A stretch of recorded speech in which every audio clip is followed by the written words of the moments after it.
So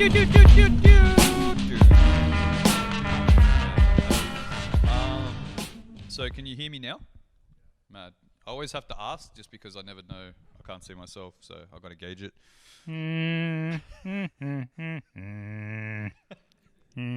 See?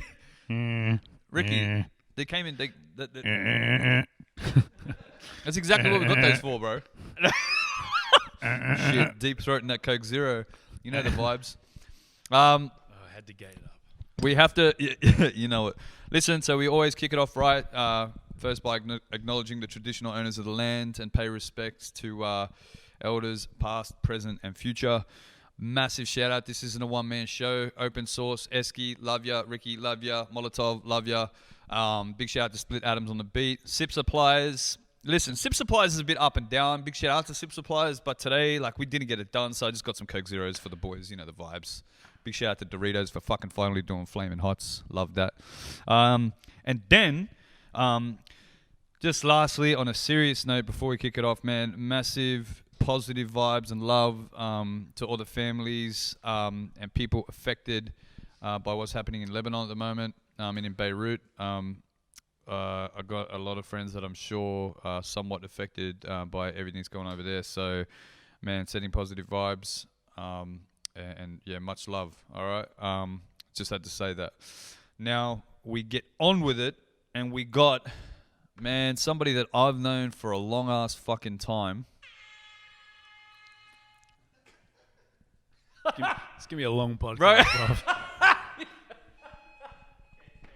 Bro, you can't. I can't pay for this shit, bro. This is why he's the guy that he is, man. DJ Nino. This is not charity. DJ Nino Brown. What up? Wait, do it again. Don't. Yeah, give it more volume in there. Yeah, give me more. Talk to me. That's why he's a professional. Hey, how you been, bro? I mean, we've been catching up a little bit just before we got on here, but, you know, we've been enjoying some Doritos. We're supposed to look. Hey? You look at me. I'm talking to you. The cameras. I feel Fuck like a porn star. Bro. The cameras. Pretend the cameras aren't here. I feel like a porn star. Yeah. Talking to Mike, man. By the way. Sorry. You're not. Wait, I got to say this. You're not an MC. Yeah, boy. I'm good. You know, COVID life. It's been an interesting year. Fucking oath, bro. Has it what? All those memes that will come out in December, like 2020 is gonna be my year. Yeah. Fuck. 2020. 2020 is nobody's year. 2020 was kind of like.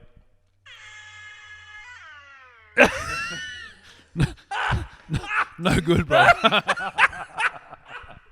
Oh, absolutely, But bro. 2020, these spicy Doritos and chips, man. I didn't see them before 2020, so maybe that was one good thing. That's a conspiracy. They're fucking slowing everyone down so they can concentrate on the what's good with the fucking Doritos. You know what I mean? Real shit. Straight up. That's hip hop. It's working. That's the fifth element of hip hop, really. Anyway, listen. We're gonna get on with it because I actually have questions for you. All right, bro. First of all, I mean, you don't have to go into it too much, but we always just like to see where the homies came from and whatnot. And so, where'd you grow up? In Sydney. Talk to me. I grew up in Sydney in the inner west. Yeah, rough area. Well, roughly. I mean, it wasn't a rough area. What area roughly? I mean, I don't need an address. I moved around a lot when I was a kid, but you know, everywhere from Piedmont to Gladesville. Yep. Sort of never more than about 10 k's out of the city. Yeah, sick. Which was cool. I do remember Gladesville. We'll talk about that later. Yeah. It's interesting as well because I always ask, you know, given that, you know, this isn't a historically hip-hop country, do you know what I mean? And you've fucking carved your Notice that. Yeah. Yeah, you would have, you know, probably been in a few rooms, you know. Very soft couches. It is. Like Kramer. Yeah. What was what was your first, and I always ask this because it fucking interests me, what was your first ever hip-hop experience in Australia? What was the first time you were like, yo, fuck, that's the music that I'm going to, get involved in? When I was 11 years old, 11 or 12, I'd been living out of Sydney for 3 years with my family. We moved around. Yep. Did 2 years in Tasmania. Sounds like it was a jail sentence. 2 years, man. Fucking, That's it a was tough rough. 2 years, bro. Maximum security. And Tasmania wasn't what it is now, mind you. Anyway, did Shout out to Greeley. Tasmania for 2 years, lived in Melbourne for a year, came back to Sydney. And I went to a Catholic school, Holy Cross Boys. And it's funny because I don't know what people think about Catholic schools, but it was a rugby school. Well, I went Bankstown de La Salle, so it was Catholic as well. And it was a big sport, yeah. And it was an all boys school, and it was fucking like prison, man. It was like hard. You had to be hard to survive. And I came in there and I was just like, what the fuck? And I remember seeing dudes. Oh, because you would have been on the cusp of like... Aussie, like year 8. So yeah, like high school, yeah. I was going to say like early high school shit. Yeah. And that's when you got to fucking prove yourself as a man. And I just remember seeing like dudes that looked like they were like 25 in year 10 having whole meat pies for recess. And I was like, what the fuck? Anyway. But that's a measuring stick. If a cunt is eating a meat pie during recess... Yeah, bro. It was something's up. Big. Facial hair. Anyway, I remember I had a friend there. I still stay in touch with him today. His name's Jason McGuinness. And he lived in Glebe. So we used to take the same school bus.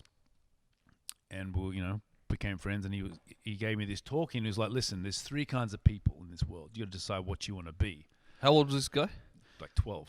Right? Fuck, Mac cunt. And he's like dropping gems. You're a skater, you're a bomber, or you're a nerd. They're your options in life. They were the options. They were the options. So there was no jock situation there. There was no like sport Not guy, for us not at rugby 12. guy. Plus those guys ate meat pies and were fucking hard to steal. Yeah, anyway, my stomach can't handle being a man. And look, I'm about to turn 45. I've got no shame on my age. So this is going back 30 odd years, but graffiti was still very, very big. That Prominent, Subway poppin'. art book had only been out a few years. Everyone wanted to be like that. I was trying to tag. Everyone was trying. Well, in our world, everyone was trying to tag. So I was like, this graffiti thing is cool. Yeah. And Jason had heaps of tapes. He had all the tapes. He had Cool Mo D, stuff like that, Public Enemy. And in my mind, I used to double a lot of tapes off him at the time. So in my mind, that was sort of my first hip-hop experience. That's fucking dope, man. It's so long-winded funny. Story. I'll talk all day because this guy's got the Doritos. But that's how I get him in. It's crazy, man. I always like to see that perspective because bomber. Like, but people don't say that anymore. No, people don't say bombers anymore, and like that was similar to like that lad culture, like and all that sort of shit. It's I don't know whether lads became bombers, became lads. Perhaps like it sort of evolved. Yeah. Because, and we're showing our age, but the section of George Street where the cinemas used to be, used to be hard to hang out. 100%. Remember when that dude got like.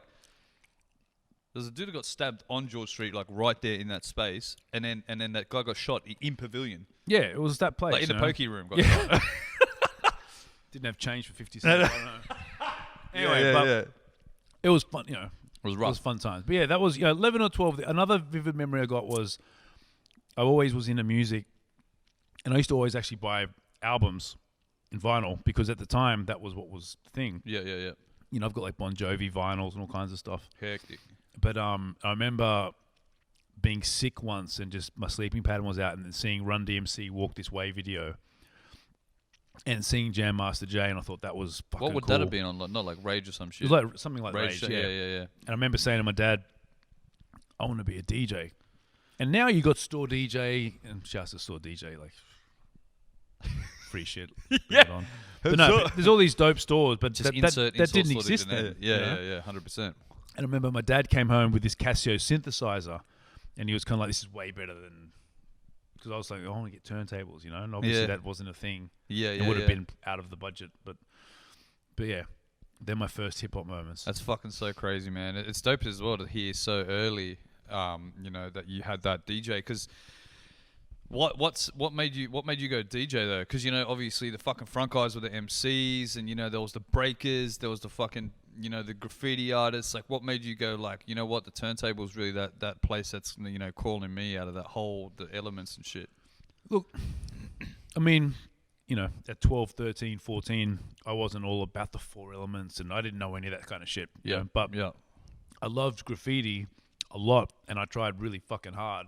Yeah, but I just wasn't that good. Yeah. I was amazing at I'm really good at copying shit. Like I could probably do a pretty decent Coca-Cola thing if I looked at it. Yeah, But yeah. I couldn't think of one up. You know what I'm trying to say? Like, Yeah, I had no 100%. original style, you know? Yep. And with the DJing, I just loved music, was buying records. And I never had any desire to be a rapper. Yep. I guess I felt like I could do the DJing thing, if that made sense. You know what I mean? Yeah. But I just thought it was cool, and I used to just buy records, you know? Well, a lot of us fucking used to, right? Like, you see the hip-hop shit, be like, yo, that's fucking dope. Like, whatever part you chose of it, you just like, that's fucking cool.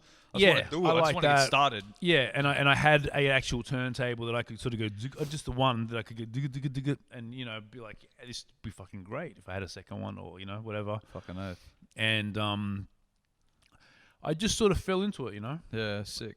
So then fast forward a little bit, I suppose, then, right? Your, how did you get, because, you know, and I suppose we'll get into this maybe a little bit later, but, you know, when I had met you, you were already pretty established, you know what I mean? Like, you were one of the, like, main dudes everyone looked up to, Nino, you know what I mean? Like, you had already, you know, I don't know if I was there at that time. It was like...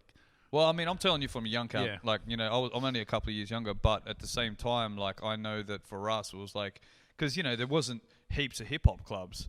I was about to say, there was almost like there'd be one place per night of the week, if that makes sense. Like one good spot. Without doubt, yeah. I mean, like, you know, one Thursday, one Friday, one Saturday, and that was just it. Moved. Pretty This was the similar. club on the Friday yeah. that everyone was at, and that's Yeah. why we still know all these dudes. And then then the Saturday was the same. It was just the same dudes in the different club. So when we met, I was at Chocolate City. Correct. Yep. Which was definitely a bit of a career starter for me. So that was your main sort of first. That was my first thing that really like lasted a while. Yeah, sick. It lasted like 2 or 3 years, maybe more. Yeah, man. Well, it was already established when I had sort of already got in there, and you were Yeah. like a main dude there, sort of thing. You know what I mean? Yeah. Like, Now, for me, and I could be wrong, for me, it seemed like it was the first hip hop nightclub where you could, for lack of a better expression, dress hip hop. Dudes were wearing beanies. Bro, the dress codes were with fucking whack back then. No, but what I'm saying is, but dudes know, were wearing the that's right. ski goggles like Wu-Tang, and you could wear Timbs and sneakers. Then you could rock up looking like Tupac. with You a could bandana. at Chocolate City, Yeah. where the other clubs wanted you to wear trousers and leather dress shoes, Fucking and oath, yeah, do you know what I mean? So that's what Loafers. Chocolate City was cool for, you know. Yeah, 100%. Yeah, And what's crazy now, especially in Sydney with the lockout laws and everything that happened, it was like the main set was 2 to 5 a.m. yeah. So if you played midnight to 2, they used to have someone, I think, from like 10 to 12, 12 to 2, Yeah. 2 to 5. Yeah. And I played the 12 to 2 slot, and there was a dude named Clever C, and he used to do 2 to 5, right? Clever C, 100%. Well, Clever's around it. Like, Yeah, and then Clever C, I think he sort of fell out with the people there, and he eventually moved to Brisbane. Yep. And I guess I got promoted to his spot, the 2 to 5, you know. Yeah, heck yeah. And it was wild, man. Yeah, crazy, bro. So what was your then, and this intrigues me, and this is exactly why I love to fucking get, you know, guys like yourself here, because, you know, there's elements of that bro, you know, I've known you, but we've only ever known each other for, like, through music. So it's interesting to know, like, what was like your first gig? Like, what was like the first time? And you know, prior to that, like, were you just, you know, cutting up, spinning at home, or? Yeah, like I was just DJing at home, and I used to do a lot of house parties. Yep, dope. Jeff. Godzilla knocking shit over. Yeah. I had tried a couple of gigs, and, you know, for everyone tuning in, you remember this is the 90s where everything was fuck you, right? So what I mean by that is you go for a club gig, and I remember once there was a club on Pitt Street, and they had a little back room where they had 2 DJ spots, like two slots for guys to DJ. Play. Yeah. But they had 4 of us sort of rotating, and they gave us all this big bunch of tickets, and they're like, write your initials on the back and give it to your friends. And I remember walking out of the meeting and being like, fuck that shit, and just not trashing and be like, I'm not going to fucking hand out Tickets. this, and, you know, I just want to DJ. Yeah. And I didn't last long there. Really? I never got a shift. Man, that's I picked up pretty quick that promoters weren't booking you whether you were good or not. They booked you if people came to see you. I learned that real quick, right? Which is a fucking important lesson to learn. Yeah. And like I said, it was the 90s, at that time, I didn't even know any DJs that live. I mean, now, every DJ you talk to could be living off DJing, right? But back then, I didn't really know anyone that was living off it. Everyone had a job, right? Yeah, spinning on the weekends. So I never, I guess if you wanted to be good, you wanted to be good because you wanted to be good. Because it wasn't like you wanted to be good to get a gig or whatever. Like, the shit didn't exist like that. So I was kind of like, fuck this. I don't want to hand out tickets. I don't want to deal with this bullshit. And I wasn't even like trying to be like that guy. Man, I was just in my mind. I was like, it's not what I'm doing it for. Yeah, I'm not doing it for this, But then I thought, but I love this shit. Maybe there's a way I can make my name big. So they book me without giving out tickets like a dickhead. And that's when I started. Shout out to the dickheads giving out tickets. Yeah. None of them are DJing anymore. You ticket giving motherfuckers. No, so Shots And I loved the shit, right? And I was young, I had nothing else to do, So a buddy of mine named Leo, he worked at Unsound Records, and we started a radio show on Radio Skid Row. Yep. We did that Saturday night, 6 to 8 p.m. And we did that for years and years. And I guess that started building up a little bit of a following. Yep. And then I started selling mixtapes, and this was in like 97. The first club gig I did, the one or two with the tickets, that happened in like 93, 94. And a few years passed, I had a day job. I was still like wanting to DJ and shit, but I wasn't really chasing anything because there wasn't a lot to chase, Yeah, there wasn't much out there, yeah. But then I guess doing these mixtapes in 97 and the radio had been on for a year or two maybe by that stage. When Chocolate City came around, the organizers actually came to me and they were like, hey, we would like you to DJ. So it was a little bit of a different relationship starter because they wanted me. Yep. I mean, it didn't make any fucking difference. I didn't make any demands or anything. Like, it was nothing crazy, but they were actually coming to me. The dynamic had flipped. Yeah, I wasn't suddenly this kid's knocking on the door saying, can I please have a shift, Yep. Yeah, so that was cool. And I sort of attribute a lot of my success, we're getting ahead of it all, but because I never thought any of this could happen. I just did it purely out of passion. That's fucking But mad, I think nowadays a lot of people, even rappers, like, you got rappers rapping about being millionaires that live with their parents and have no car. Do you know what I mean? And that's cool because that's what they're aspiring to be, but they've seen other rappers do it. But back then, when I was DJing like that, there was no DJ living off DJing. And my goal as a DJ was, because we used to buy vinyl, I'd spend a couple $100 a week. If I could afford to pay for my vinyl, I was winning. Sick. And that's dope. So basically just putting back into the craft. Which is I just wanted to pay for my addiction. Because I had a day job. I used to work for my last day job. I worked at Optus. I quit in 1999, so I was probably taking home like $400 or $500 a week and spending $200 or $300 on vinyl. Straight up. So to be able to just pay for the vinyl was the win. Was a win, yeah. Fuck yeah, man. And so going into that as well, right? Because your name's Nino, right? So your last name's not Brown. I hate to put it out there. I'm not going to ask you what your government name is. I don't need that sort of information out there. But when you first went, was that always, were you like, well, fuck, it's Nino Brown? Like, was that, when did you decide on that name? When the movie New Jack City came out. Yeah. Wesley Snipes' character was Nino Brown. Yeah. And at the time, I was wanting to enter DJ battles, and rappers were using the name Nino Brown a lot. And I didn't know of any DJ Nino Brown. And so I just kind of grabbed the name. Your name's Nino anyway. So so it fit, good. And people used to just call me that, Oh, yeah? Like just people out in the scene, from going to parties, man, Nino Brown, because the movie was out. Yeah, 100%. So it was relevant at the time. Or the movie had been out a couple of years earlier, so it was relevant. And then I just sort of jumped on it, Yeah, fucking oath. Speaking of which, and it's good that you touched on that because that's actually something that I really want to sort of bring up. But, and I spoke with this with... These Doritos are good. Hey? They're fucking good, eh? Yeah. Look, I got more packets in the car. Go for gold. But back then as well, it was a skill thing, right? And one element that a lot of the guys these days don't know about is the DMC, is the ITF, and in those early years, you were fucking right in there, right? Like you were one of the guys and really working on the craft and putting together sets and beat juggling and scratching and all that shit. So tell me, like, I know obviously it's changed now, but tell me about those times, man. Like, you know, how did you get involved in those? You know, what was that time like? Was it invite only? Like, how'd you get into those circles? And, you know, how'd you sort of square up against the guys? Because I know that you ranked and shit. You just have for to DMC. take yourself along and get a part of it, you know? Yeah. Everyone was pretty chill.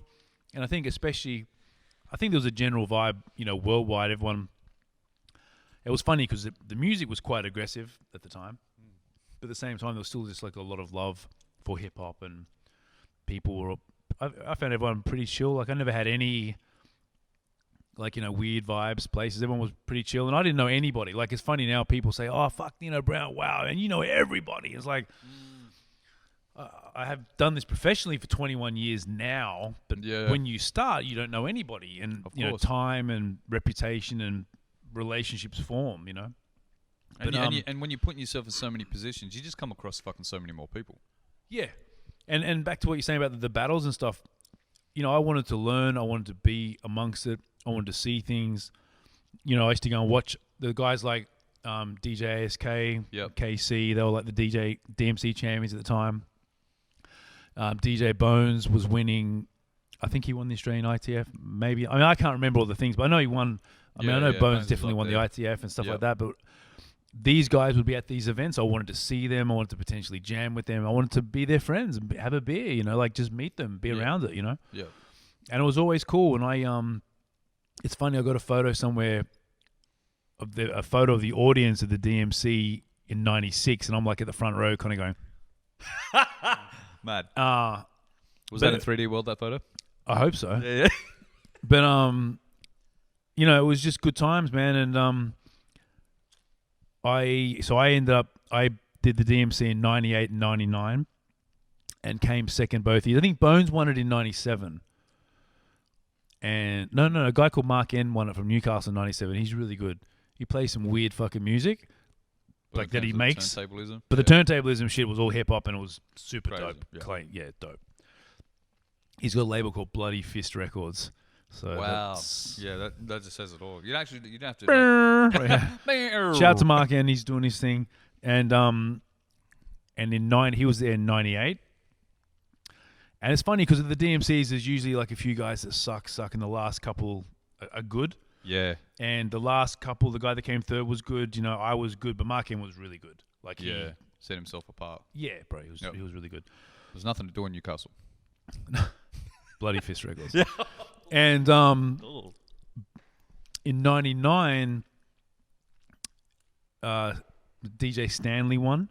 And DJ Stanley was one of the homies and great club DJ, cool dude. And I remember him watching in 98, sort of half backstage.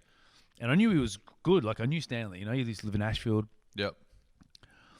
And then it's funny because I guess the sound check at the DJ battles is kind of like, I don't know, puffing your chest out a little, you know? Yeah, a bit of flex time. And everyone was sound checking, and you sort of see what everyone's doing, and you can sort of work out how you're going to do. And I remember being like, I'm going to fucking fuck everyone up. Yeah. And I'd quit my day job. Oh, that's right. And I practiced quite a lot. Like, I was very disciplined. I think I practiced 50 times a day. It was a 6-minute set, and I made myself do it 50 times a day repeatedly. Fuck. That's crazy. And I thought, I'm going to fucking smash this. I'm going to murder this, man. Yeah, and then I saw Stanley sound check, and I was like, fucking cocksucker. Stanley was really, really good, man. I love you, but fuck you. Yeah. That's crazy. Where do you think you got that fucking... Because, you know, part of me says that, like, when someone becomes, like, a professional or something, or good at something, right? Yep. You almost have to be obsessive with it. Definitely. So where did you get that, that obsessive nature? Where did you get that work ethic? Because to be really fair... There was no Pornhub then. So that was like your equivalent of fapping. No. No? Okay. You know, when I did it in 98, I was pretty focused. Sorry. Yeah. All right, yeah, sorry, go. But I really wanted to win it in 99. You know, like I really thought I could do it. And the funny thing is, once I actually stopped battling, it's like I got so much better because I was doing it just out of the passion again, not to actually win something. I just did it because I wanted to actually keep learning. But yeah, that was cool. Stanley won. That's where I met Samurai for the first time. Dope, yeah. That's sick. He was cool. And he was coming up. He came third. On that year. That year. So Stanley won, I came second, Samurai came third. That's the fucking lineup, bro. That's Yeah. hectic. Yeah. Now, what was funny was, I think Samurai, aka Beast Mode, he's one of my best friends. He's like my little brother. And we fight like brothers. We get on each other's nerves, but he's my brother, Yeah, 100%. But I remember that day, what he did wasn't that great, but I knew he would be. Does that make sense? I was like, fuck, I need to win this year because next year this kid's going to fucking own this shit. Well, you would know the You know framework. what I'm saying? Like, I could sort of see. You could see. He had all the bits. He didn't have a well-constructed set at the time, if that makes sense, because it was new. It was his first time. He was very I feel nervous, you, man. but I knew he could do it, You know? could hear the rawness. Like, yeah. And I was Because you would know I was what kinda like, you know what you're listening for as well. Like to the untrained ear, Yeah. you've been doing it fucking. So I was like, fuck this, fuck it, Anyway, but that was cool. Did that in 99. And then, we still saw mixtapes as well. Yeah, well, that's another. I'll get into that. In a second, But And then, well, you keep going. well, that sort of leads into that next part. So you didn't compete in 2000. No. No. Okay. And that's I think Samurai won it in 2000. yes. I think he won the New South Wales. DMC. Yeah. And I think he placed the Australian final Yes. in 2000. I think in 2001 he won the Australian final. I think you might be right. I can't remember who won though. Yeah, because I was in London in 2001, I think, when he was there for that. We all got to hang out. Dope. Did you? Oh, you hung out over there. Fuck, that's it. That's it. How dope would that have been? Like back then, just Oh, it was great. Chilling Yeah. with the bro, but like Yeah. On that Except level. I'd been to London for the first time in 2000, so I knew people, and they were all on that DMC circuit as well. So it was cool. He loved it. I loved it. It was great. Fuck, man. What a time to be alive. Let's go back then to the mixtape thing, because this is sort of when I sort of started to know you, and bro, back then it was a big deal. Bro, speaking of mystery, like I remember vividly, I think it was Non-Stop Flavor Volume 3. You had Mystery had done the cover. It was like the Uptown Saturday Night cover, inspired. Bro, it's imprinted. I still got the piece of paper somewhere. Bullshit. Yeah. I need to get a copy of that shit. Bro. Yeah, no, Frame he that shit, was that's hectic. and like we said, like because we love this shit, Yeah. like I paid him money to do that. So dope, bro. Yeah. So, but talking about that though, like, because back then you were, it was you and Carl Alley Yeah, I think I did the first Non-Stop Flavor thing on my own, on your own. and then I did the other ones with Carl Alley. Yep. And you met Carl Alley, Carl? Yeah, of course. Yeah. Like a beautiful guy. He was always kind of a bit shy, quiet. If that makes sense. He's not the overstated guy. He's just. So I used to sort of chill, push him, like, let's understated do this yeah. together. Let's So we did that, and then we did like 4 or 5. And I used to always have a thing of like something can be cool up to volume 1, 2, 3, 4, 5, but volume 9 is not cool. So Skits mixes up to some fucking hectic shit. Well, he's the I like Nick, man. Me and like Nick, volume fucking 78 or something. yeah. I always I used to run into him pre-COVID, like at airports all the time. So he's cool. He's my dude. Mate, But yeah, but he does that. But like, no, I was like after 5, we sort of stopped it, and Carl did his one, and I did a couple called Chief Rockin'. But Carl used to be the one out selling the CDs for any authorities. I can give you some. But no, we still did them together. They were just different. We just do our own ones. But he was still, we're still selling them together and involved. Selling them for promotional use only. No, for cash. Hey, it's all done. All right, the jury's out, so it doesn't matter. Yeah. So tell me about those years as well, man, because that's when I feel that was like you were doing the mixtapes. I felt just before the motos and all that came in. Yeah, we did it just before Moto, and then Moto was the first to do like a proper printed CD. Right? Wait, the volume 3 was pretty official. They had the printed CD. Yeah, so he must have done his one like just before that. Right. Okay. Right. 'Cause I remember seeing it and become being like, fuck, this is mad. Fuck, they've stepped up the game. Yeah.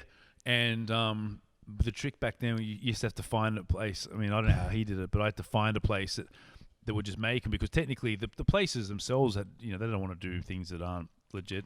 Yeah, of course. But we where there's a will, there's a way. And my dad's from Sicily, so I'm very persistent. But we got them done and we were selling them, and then at around a similar time, Funkmaster Flex was putting out his legit albums.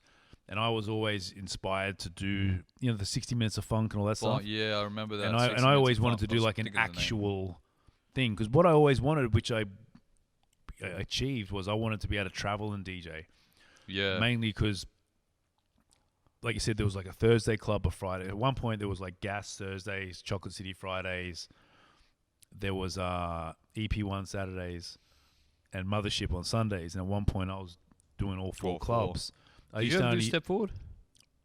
Like as a guest sometimes, yeah. Sometimes, I remember, yeah. And EP1 I did like every other week, and I used to sometimes go to Canberra, and the things were starting to happen, but I was like, fuck, if I can do an album, a legit album, and get on TV with a TV ad, then I can go to Perth, and I'd started to do like, Carl, myself, Motto, a few dudes were starting to travel a little bit off the back of our bootleg mixtapes. Yeah. Guns, Tickles, shout out to all those guys. Yep. And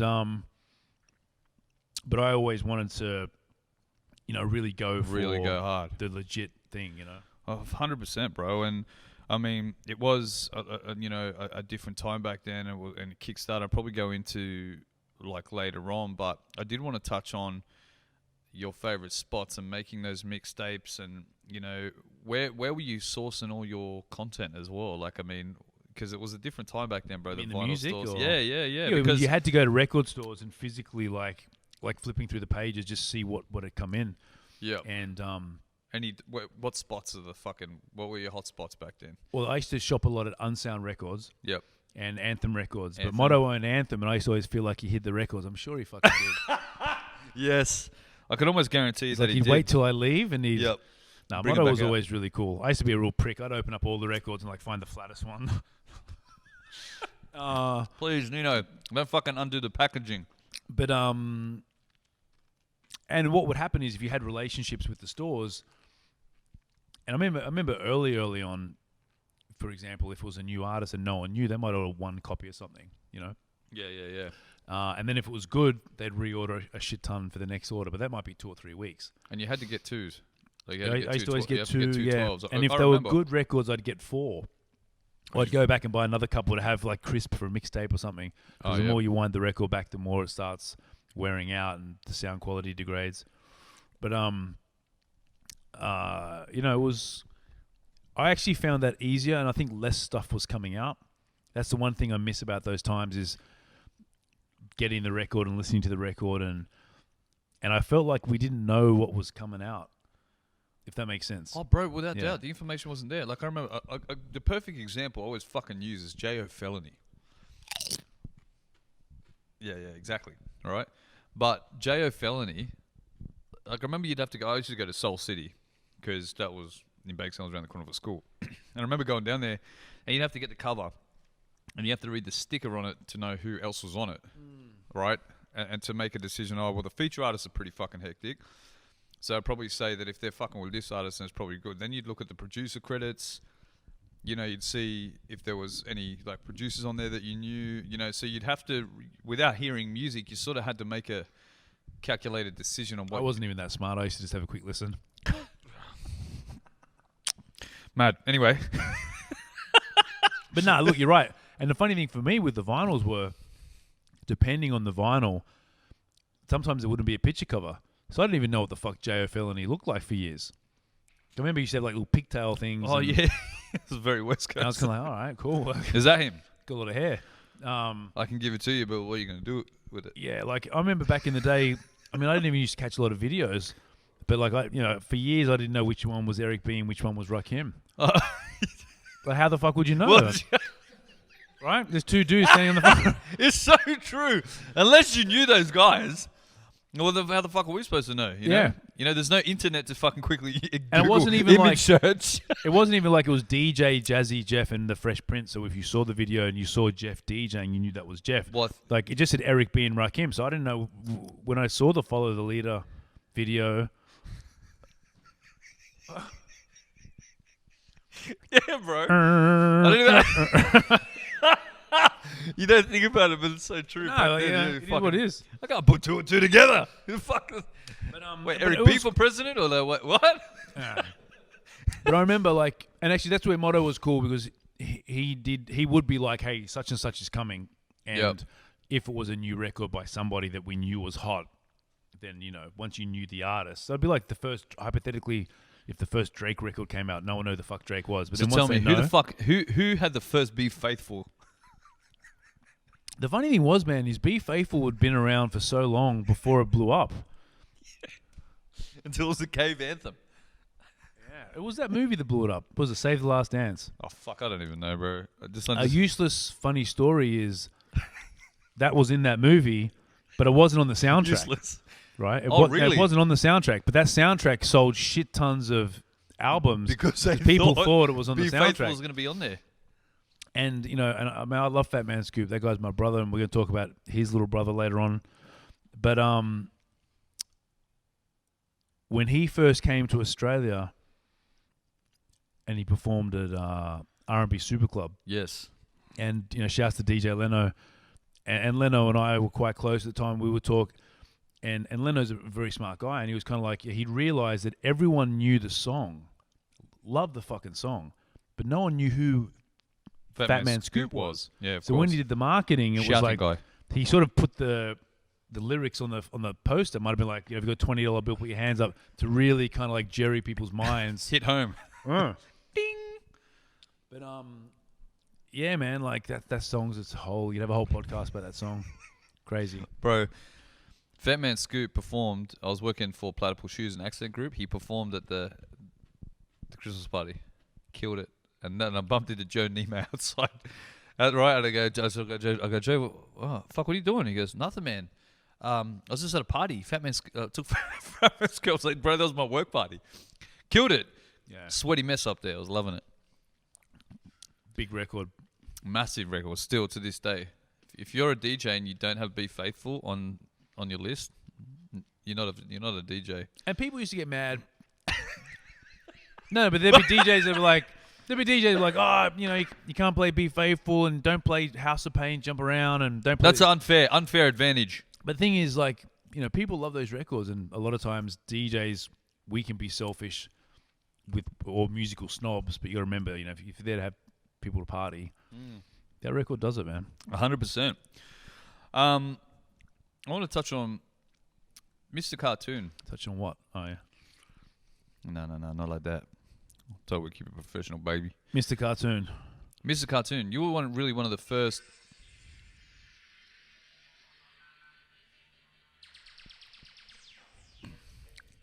Yeah, fucking oath, man. I'm not on that level yet, anywhere near. All right. Can't stop eating these chips, man. I know.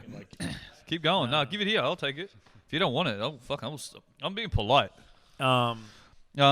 Cartoon, how'd that, like, you were one of the first, like, man, when he was really blowing up as well, and, I know that you got to know him, and, you were one of the first, if not the first, prominent one of us saw to, get artwork done by him. How'd that come about? Because that whole doco has come out about Estevan. And I'm on the front cover of that doco. You are, bro. That your fucking tattoo came up in that doco, Yeah. and I was like, that. And I was turning to my missus like, yo, that's fucking Nino right there, because I recognize it. So what happened was I was actually looking for a new DJ Nino Brown logo at the time. Yep. And I was just looking at logos to get references and Looking at locos. looking at logos, and I liked the Shady Records logo, and I found Cartoon like that originally. Right. So that's how you did it. Like, you did a bit of a dig. Yeah. Mm-hmm. So I found like that, and I was always a big fan of Cypress Hill, and I'd met the Cypress Hill guys, and I met Muggs, and liked all that sort of style. And then another guy named Kirk Harding, shouts to Kirk, who's a exec originally from New Zealand, who ended up in New York, and he worked at Loud Records, and he worked at SRC, and that's he did a lot of stuff for a lot of people. A lot of us got features, things with Akon and stuff like that. Kirk was the guy behind the scenes hooking us all up. Right. Okay. Yeah. And he was one of the people behind the group Smash Proof from New Zealand. Tyree. And Shout they were out to getting me Tyree, to bro. DJ for them. Yep. I was doing stuff with Kirk, and I'd never been to New Zealand. And he was out here from New York doing some stuff with Smash Proof, and he's like, well, come with me to New Zealand. Then while we're on that trip, I started talking about Cartoon and this thing, and he's like, oh, no, Cartoon. He like lifts his shirt up, and he's got a tattoo. He's like, if you want, I'll hook you up. And I was just kind of like, cool. And it didn't, like I said, now obviously Mr. Cartoon of 2020 with his documentary, this is going back now to like 2004. So it's 15, 16 years ago. Yeah. It was still a big deal, obviously, but not at the level now, you know? Now he's like premium. Yeah. And It was still on the come up. I mean, look, he was there, but it's just not as, crazy. And so anyway, I went to New York. Sorry, I went to a trip to the States, went to LA, went to New York. And when I was in LA, Kirk put me in touch with Cartoon. And that's when I got the Chief Rockers one here. Yep. It's on the doco. Yep. And we met, stayed in touch. And, as you know yourself, tattoos can get quite addictive. So I kept going back. And then when the Australian dollar and the American dollar were at the same rate, that was a good time for me. And I was making lots of money at the time. I had tattoo money. So I'd come out there and do tattoos, get tattoos. And we became friends, and with Esteban Oriol as well. And I used to do some photos for Blazing with him at the same time. Yep. And shouts to DJ Don Juan. He used to tag along on some of the trips. Yeah. And Shout out to Don Juan, man. We decided to distribute Joker brand in Australia. So that's right. I remember that. Yeah. That linked us all a bit more as well. And we did that for a few years. And it was good times, made some money, had a lot of laughs. And I think at some particular point, they sort of, Cartoon and those guys sort of steered away from it a little bit, and the dollar was changing. A few things were going on in the world, and we sort of wrapped that up. But yeah, every time he comes out here, we catch up.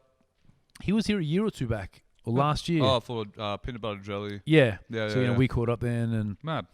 Very cool guy. Got to hang out.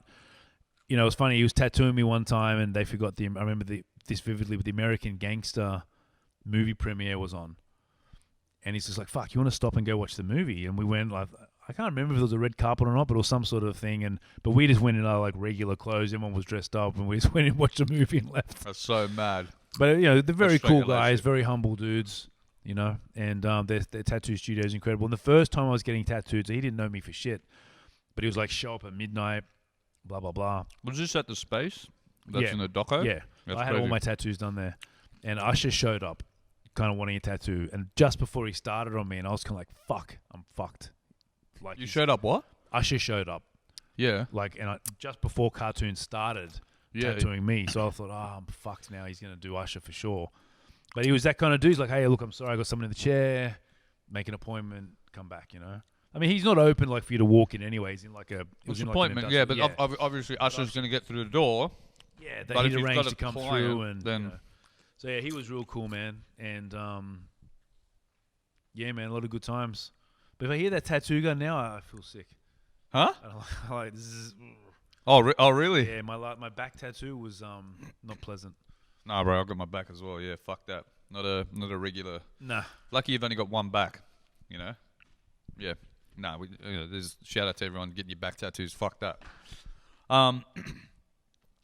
I wanted to talk about a little bit on the business end for you, right? Because one thing that I think a lot of guys have admired about yourself is that you've always been about your fucking business, and you probably like, well, I'd pretty confidently say in terms of hip hop, in this country, you're the guy that's fucking, really, solidified his brand.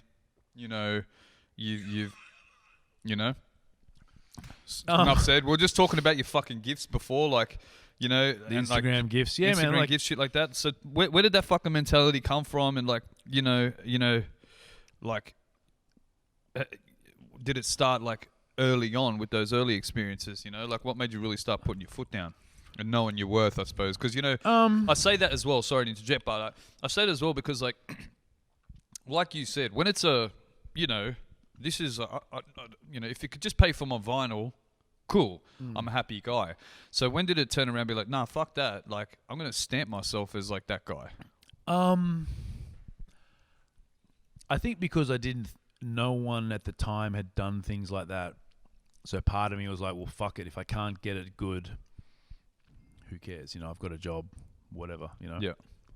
Also, at the time, even though we were playing, you know, super mainstream hip hop and R&B parties, Yeah. we would also listen to a lot of underground hip hop. Yeah. That was very almost anti-major label, but very much about your business, you know. And I used to listen to a lot of New York hip hop. And I remember hearing the Freddie Fox album, Industry Shakedown, and he was all kind of like, you know, fuck you, pay me kind of vibes.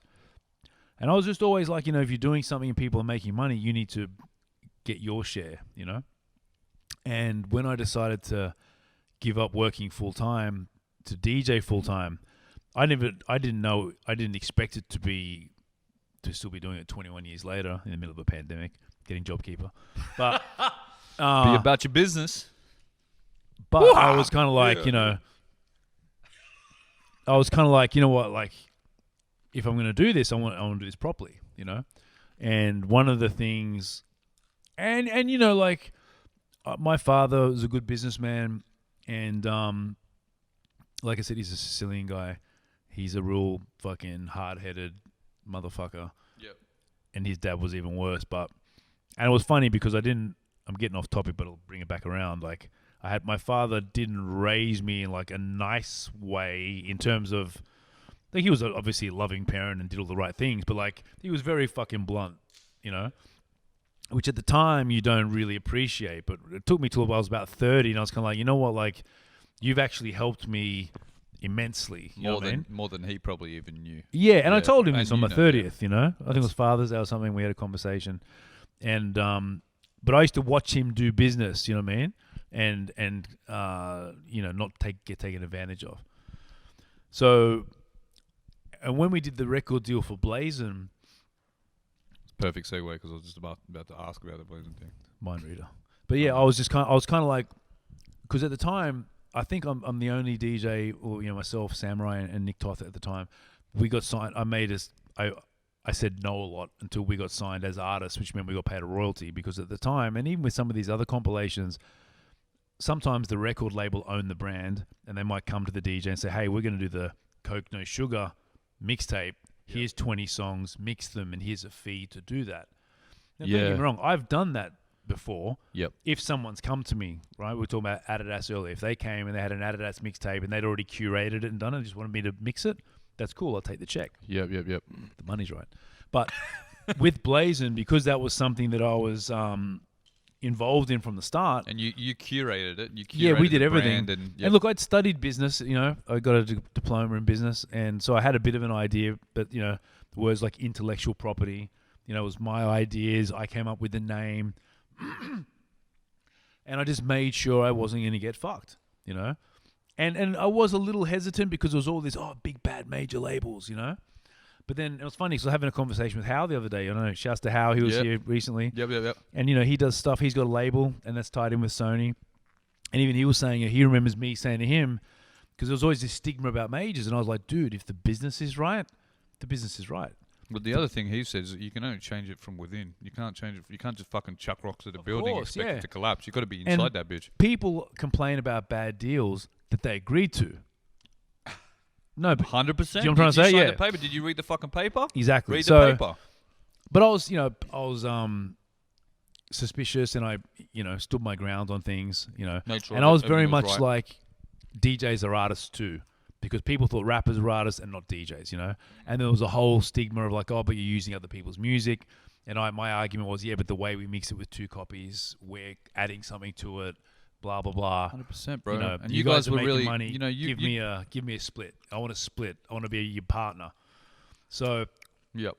And with things like Blazin', and you know, major labels got their way of doing things. Yep. So they were kind of like, well, we need to own the name. And I was kind of like, that's fine as long as you sign that you'll never use the name without my consent. Yeah, because it's got to be associated with Nino Brown. It Right. can't be associated with Blazin', and then they can fuck off and go Blazin' what I mean? featuring And that's other me DJ. just protecting myself. Now, Yep. because they never had, and look, I've never had no shit with Universal. Universal been fucking great. I don't do any business with them at the moment. I've got a new situation with the Orchard, but Universal were great. I never have any problems. They were fucking tops, tops, mate. But Yeah, righto. Anyway, but no, they were totally cool. So, like, because they weren't trying to screw me, they were like, yeah, sure, we just need to own the name because of how our things work. But yeah, we're not going to use without you. So we do that. No, happy to do it. Yeah. And you were the one sticking point. I mean, if you don't mind me asking, was it like, as it's my brand? Because obviously Nick was with you on the first one. Shout out to Nick Toth. And then obviously Samurai, was it like your brand and you bring in like the other homies, or? No, well, Nick and I went in there, as equals. Yep. And, I feel like I did a bit more of the talking, perhaps. But we did our thing. And the only reason he wasn't on the second one was he had visa issues at the time and technically couldn't work. Right. Got you. Yep. And what happened? So So when he Samurai couldn't be seen as working. Yeah, so when Samurai came on to Blazing number 2, Nick had already curated it. So Nick still got some money from that, and we brought Samurai in, and he got some of the money. But then, and look, this happens with major labels. Technically, Nick had breached contracts by not being able to complete the album, right? Loophole. Well, not really, because let me explain. So what happened is Samurai came in and it had done better than the one before, and technically. Nick should have not lost his fucking visa or whatever. I don't know. Like, I'm not trying to say anything bad on Nick, but at the time, for example, that could have fucked the whole project. They could have been like, too hard, don't worry about it. Well, that by default cuts Blazing entirely or whatever. You know what I mean? So, I just wanted to keep it rocking. Yeah. But they wanted to keep Samurai because it went better. Samurai won the DMC. It was publicity. At the rep. So that's where that went. And unfortunately, and these are things you learn in life. Like, you got to protect things. You know what I mean? Like, if you're if you're an Olympic runner and God bless you break your leg and you can't run, like, they're going to put someone else on maybe, fucking oath. Yeah. Still got to win the So, Olympics. Sam came on, and it was never like it was, I was very much always like it was my thing. Very much it was our thing. Yeah. And he did the disc 2, I did disc 1. Mine was more mainstream, his was more underground. That's right, yeah. But, I had relationships. Like, I used to help Source. We did things with the Beat Nuts. We did stuff with a lot of underground groups. Yeah. And I would always get something for me and something for him. I never treated it like they were separate, Yeah, 100%. And then same thing, we got to Blazing 5. Blazing 5 was a massive success. Yep. They offered Sam his own deal. Sam was doing Nova Saturday nights at the time. I was on the edge. Sean.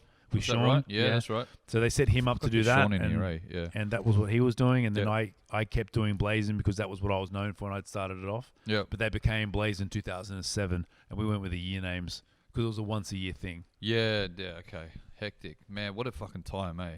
That was dope, man. Just seeing you guys, like, killing it. And that was a big deal for all of us. We were like, yo, the DJs are finally getting on. Well, I just remember Sam being on Nova on Saturday nights. And what was crazy, I was on the edge like 5 times a day, Monday to Friday. Yes. I used to give him 5 mixes and I used to rotate them. And yep. So big shout to the edge. Shouts to the edge. Yep. Charlie Fox, K Sarah, yep. Mike. Anyway, and it was between the two of us on the 2 stations, we ran shit. It was fucking awesome. 100%. And and that was a really good time. Yeah, fucking oath. I want to touch on, but not crazy, the whole like mixtape debacle before the legit shit started to come through. Some guys, I mean, and it's not to like throw guys under the bus, or anything like that, but like some guys stayed in, sometimes some guys sort of got out. What do you think sort of saved a couple of guys from maybe, getting seen at that time? Do you know what I mean? Because some guys really got pinned by. Do you think they maybe bit off a bit more than they could chew, or What? Look, I used to play it safe because I was trying to do a legit one. Yeah, your aim was always past. Yeah, that one. Yeah, and we used to sell to stores, and the trick we did, we used to sell to the stores directly, right? Right. And I used to avoid the city stores purposefully. Oh, bro, I used to see him at Organised Noise. No, I used to do the hip hop shops. Yeah. Right, so in the city, but I mean, like these things were Insanity and HMV and stuff. Oh shit! So I never did those ones because I knew that's where the label people would look. Yeah, right? Of course. And some of the other guys did. Yeah, and then you know, the thing was, if you got a cease and desist order, which was basically a legal letter saying stop or else, Yep. they ignored that a couple So of they just went times. across that. Okay. It was going to go, but Yep. even then, I think they took the fine, they took the L. They were still on top. Yeah, 100%. Do you know what I mean? So Yeah. you know, even though no one wants to take a small loss, they still won. Everyone won. So you feel as though because your focus was maybe beyond that, the smaller thing that you sort of Yeah, you because I sorta was trying to dodged I didn't want to be like, hey, talking to someone at a record company about doing something legit and still, you know, doing the dodgy ones. But it all sort of came to an end before that, and the labels were starting to catch on, and and I got lucky. Well, but yeah, I mean, I suppose it is luck, but a lot of it's got to do with you know, And doors open doors. Like, shouts to DJ Severe. What he did in New Zealand with changed a Universal lot of shit helped me get Yep. what I did with Universal. You know, Yeah, fucking then oath. our success out here, that would have helped other ones kick off. Like when Peter Guns and Tickles did one through Warner through Dawn Raid. Yep. You know, they would have been interested in that because they saw Blazing. You know, what I mean, it's natural. Everyone does this. Like, you know just what I mean? evolves. So 100%. Moving along, and I sort of wanted to get into because one thing, and I say this often, you know, like I've known you for a long ass time, you know, and I remember telling you once that there's a new artist out called Eminem, and you look and sound a lot like him. yeah. So that's, you know, You said that 22 years ago. it's a long ass time. Well, that's right, because I think it might have been 2099. I can't remember 2000. I think, but I just remember like doing some fucking shit at Chocolate City, right? I remember quite vividly, right? Because I was the guy that was just scraping in, getting in, you know? And I got in, we did that talent fucking quest sort of thing. And then you DJ'd, and then I went to go to Anthem because we'd be at Anthem all the time. And I don't know if you know this, but you walked out and you're like, you go, oi, did you rap last night? And I go, yeah, I did. And you're like, fuck, man, yeah, you were pretty good. I never said that. Huh? Yeah, you did. Yeah, you did, mate. Because here, ready? Da, da, da, da, da. But listen, you're like, I did. yeah. No, I remember, yeah. And you actually gave me what was so crazy to me, bro. And this was a bit of a fanboy moment for me because, you know, we were looking, like, straight up, we were looking up to you, you know what I mean? Yeah. Like, you were the DJ, you were fucking spinning at the fucking dope clubs. And so you were like, here's my card. You know, it had the fucking mystery. I'm pretty sure it had. I don't think I had. Or maybe it had cards. it just I had don't your know. logo Actually, on it. you know what? I don't even remember, but it could But have been. I just remember you handing me your card and be like, "Yo, call me, and let's work." And the first time I ever recorded was in Gladesville. My parents' place. My parents had a nice fucking house. And you had the Ford laser. And I remember going to leaked water when it rained. bro. I don't remember that. I just remember you dropping Kimmy home once in it. And she fucking threw up on the Anzac Bridge. Remember that?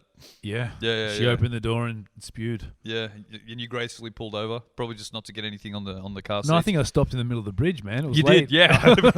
I heard you were a gentleman, but you what was crazy? We recorded, and it was literally, I think it was on like a 4-track, just through Tascam 4-track cassette, yeah. 100%, and it was just over fucking Breaker 19 onto cassette, and bro, that was Right, the there you first go. time I ever recorded, Crazy. right? And it was the first time. So everyone that doesn't like him or his music, I guess you could Blame you, 100%. But you know what was sort That was of outside Anthem Records. yeah. Oh, you were walking I was out. probably trying to look cool in front of the motto on the guys. Yeah. Hey, see, I do shit for kids. All right, let it be known.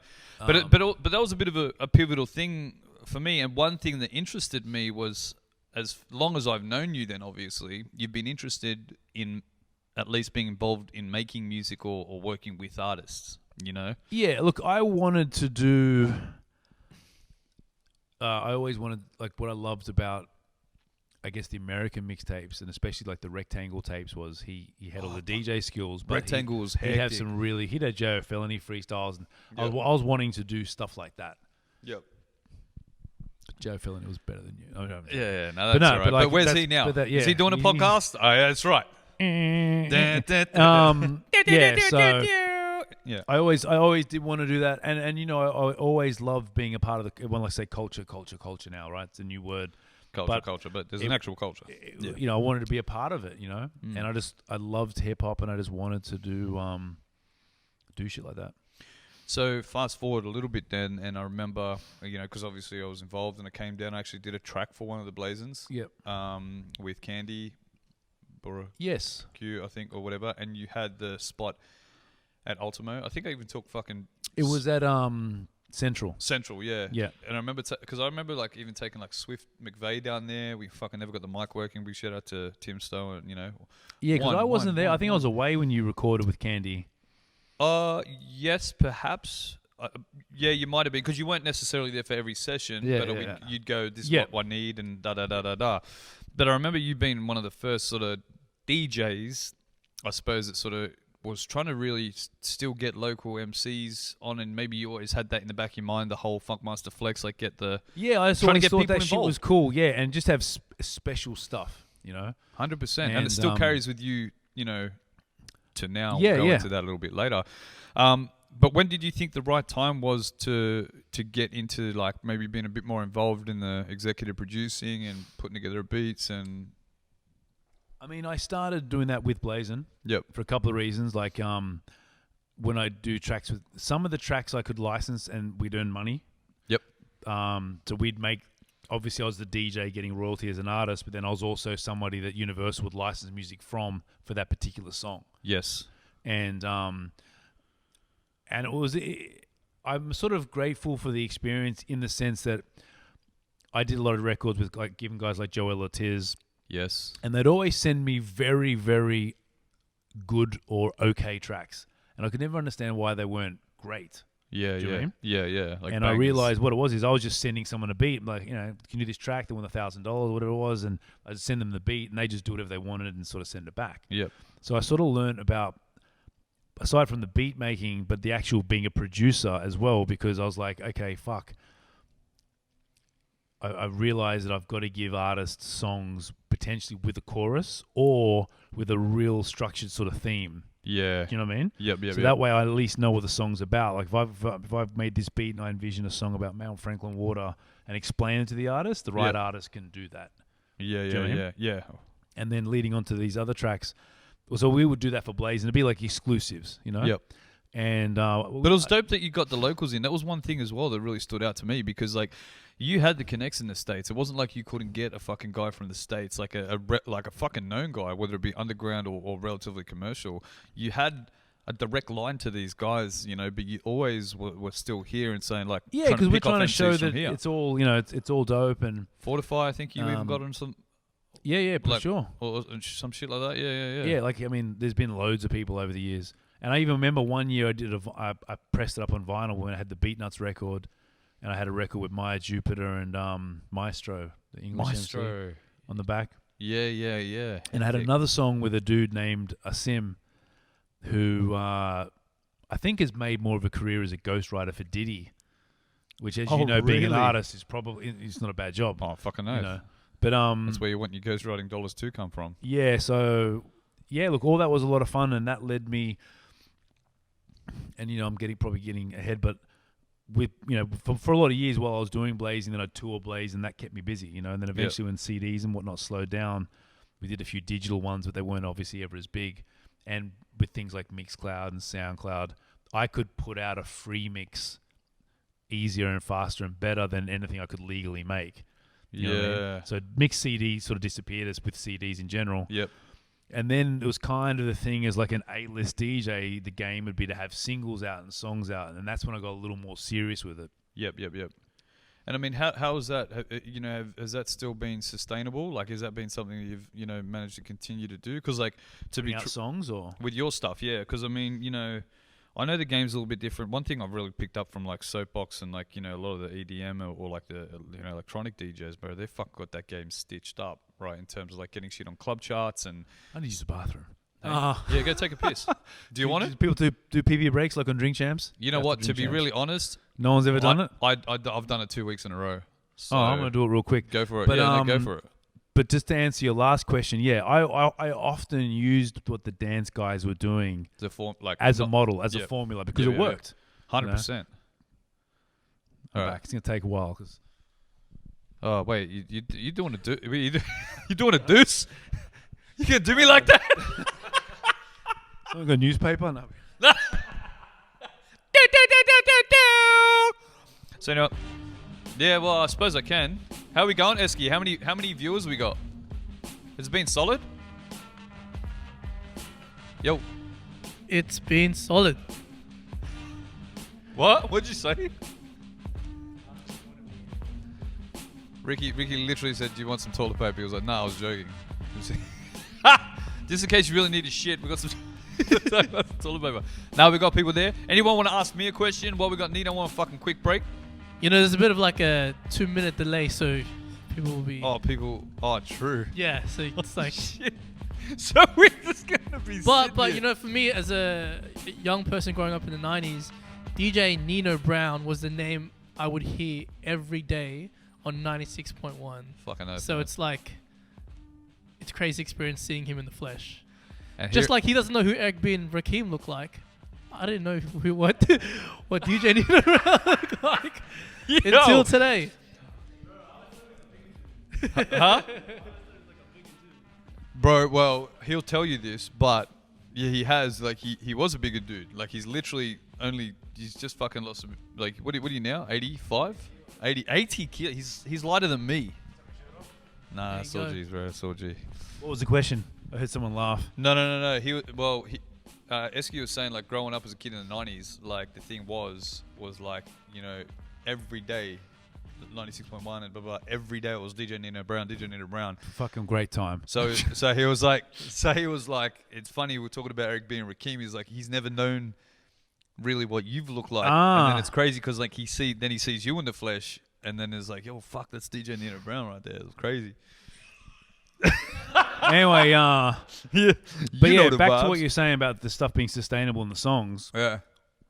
So yeah, when the streaming came, so when I used to do the songs for Blazing, I knew approximately how much money I'd earn from those songs. Yeah, you had an estimate. Yeah. So if I was trying to get a guest or something like that, and I'd never I'd spend the money. So if I knew I could make $5,000, okay, I could get a beat, I could work with a producer, I could do this, I could get this artist, put it all together and package it up, and I knew that I'd get that $5,000 back by the end of the year off the royalties, you know, potentially, just to make as an example. Yeah, you know? hypothetically, yeah.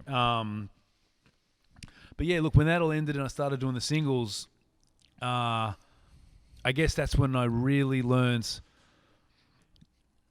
I mean, I've been working with Tim Stone and making beats, you know, and Tim was much better than I was. Like, he's better than I was. Well, that's But, what I thought was fucking dope, because, like, you're such of a...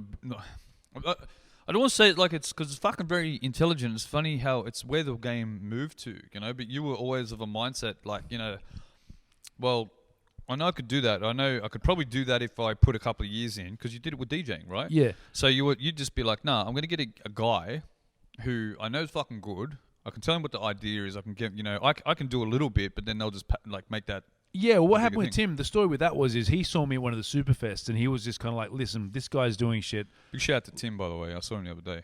Yeah, I haven't seen him in a long time. But I'm doing the fucking BJJ. Is he? That's all he does, bro. BJJ. he's lost weight too. Yes. Yeah. Anyway, sorry. And he approached me saying, you know, I'm sure the next step for you is to do this. And I was like, yeah, look, it is. You know, I'm trying to make beats. I'm trying to do this, and this. So he saw that window almost. Yeah. Yeah. So he came to me. Now he's a fucking smart dude as well, bro. Yeah. No. I mean, he's not as smart as me, but he's all right. No. Obviously, But obviously not. And that's when I was kind of, well, look, you know, what I want to do is have like a production team, because I'm in a situation where, for example, Sony would come to, we did a Timomatic remix, right? And back then they might have given us $2 or $3 for that. But they were not just buying a remix, they were buying into the DJ Nino Brown brand. They wanted me to play on the radio. They wanted the whole shebang. Yep. So I was like, listen, So if you're we like team up. 10 grand. No. I'm saying it was $2 or $3. But what I'm saying though is, Yeah, but what I'm saying is, like, oh, you want on the radio, then I'm going to bump that price up. No, you want the bigger package. Or do you want the little package, or you want the bigger package? I wish. But like, you know, so I sort of say to Tim, if we team up, we can split the money, but I do what I do with it, you do what you do with it. You know, if they come to you direct, they may not spend so much. Do you know what I'm trying to say? Or depending what they're buying into. Do you know what I mean? of course, yeah. Yeah. So that worked. You know, we were doing Yeah. stuff together, and I was always trying to do my own beats as well. But what I've really fallen into now, and I'm very comfortable with, is that real executive producer role. That's you, bro, all over. Because the thing Yep. is, like you said, I mean, don't get me wrong, I love to make beats, and every now and again I'd have a few drinks or, smoke some weed and bang out. I use Native Instruments machine, and I Yep. enjoy banging out on it. And you actually did a record for me off a beat. You remember? I never got it finished. Oh no, yes, I do. Yeah, because that But was that was one, one your that I beat that did. I was like, Yeah. I'd hit you up. I'd be like, yo, that's your beat that I Yeah. want. Yeah. And but now I've realized, like, I've got a song called "Status Ain't Real." Yeah. I was supposed to co-produce that with Khalid Rahim, Yep. who's from Sydney, Yep. and But he doesn't stay here. no, he's here. He does goes stay here? between here and LA. Here in LA, yeah. And Cali, yeah. he's just so amazing that I went out to get his coffee as I came back, and he just done The it. beat was already done. Right, literally. Yeah. So he gets all the credit And on he that works. record. And when you work in the States, you understand that, you do things. Well, that's what he does every day. Right, it's his do you know thing. what I mean? Yeah. So, but with that record in particular, and he's a real perfectionist. He did most of Kid Leroy's album, but that's when I really learned about songwriters and how important a songwriter is, even for a hip hop record. Especially these days, man, it's more complex and Yeah. it's evolved, I think. Yeah. Yep. And even with Drake, like a lot of Drake stuff sounds super simple, but they put some work into getting that to sound super simple, 100%. and catchy. I know, they'll probably pump it right up and then strip it back. Yeah. So when I did that Status Ain't Real record, Maribel, who was the singer, she's Australian, she wrote the hook, and we had heaps of hooks written because Khaled knows so many songwriters, right? So he was just sending him, and I used to always be like, "This is fucking amazing." He'd be like, "Nah, shit," and I'm like, Sorry, bro. It's a bit like I the know soup. I can sell it, but whatever. It was, you remember the soup Nazi? So no soup for you. It was like this is no good. This is no good for you. And I was just kind of like, fuck, like this guy. Do you want another coffee, bro? We're gonna find one that it's gonna be pretty good. Yeah. The Maribel one he liked, and I loved all of them. So like, yeah, let's go. And then found that You were already like 7 albums deep. and then I got I Am Sue on that one, right? But what had made it such a better song was I Am Sue gets this beat with a chorus and an idea for the song. So this is the fucking aha moment. Yeah. Yeah. And then his verses fit perfectly because the chorus is there. The song was called Status Ain't Real. When he starts his second verse, he was like, my status is the baddest. And it was just all fit, Yeah. And of course. that's when I was like, I really need to sort of work with songwriters. Yep. Now, around this time, I've been working that Status Ain't Real record took like a couple of years to finish. Yep. But Tim and I were working together at that time, and Tim had come with me to the States a few times, Yeah, I remember. and he got out of the business in the end. Yep. And I mean, for his own reasons, but one thing he didn't want to work with a songwriter, right? Right. So, and like I said, because of my relationships and Fat Man Scoop's little brother, his name's Kendall. He's a big executive now, and even meeting guys like them, they'd be like, "These beats are amazing." They loved Tim's beats, Yeah. but and he was working with Rick Ross at the time, so he's like, "I can play him, but they need to have a hook." Do you know what I mean?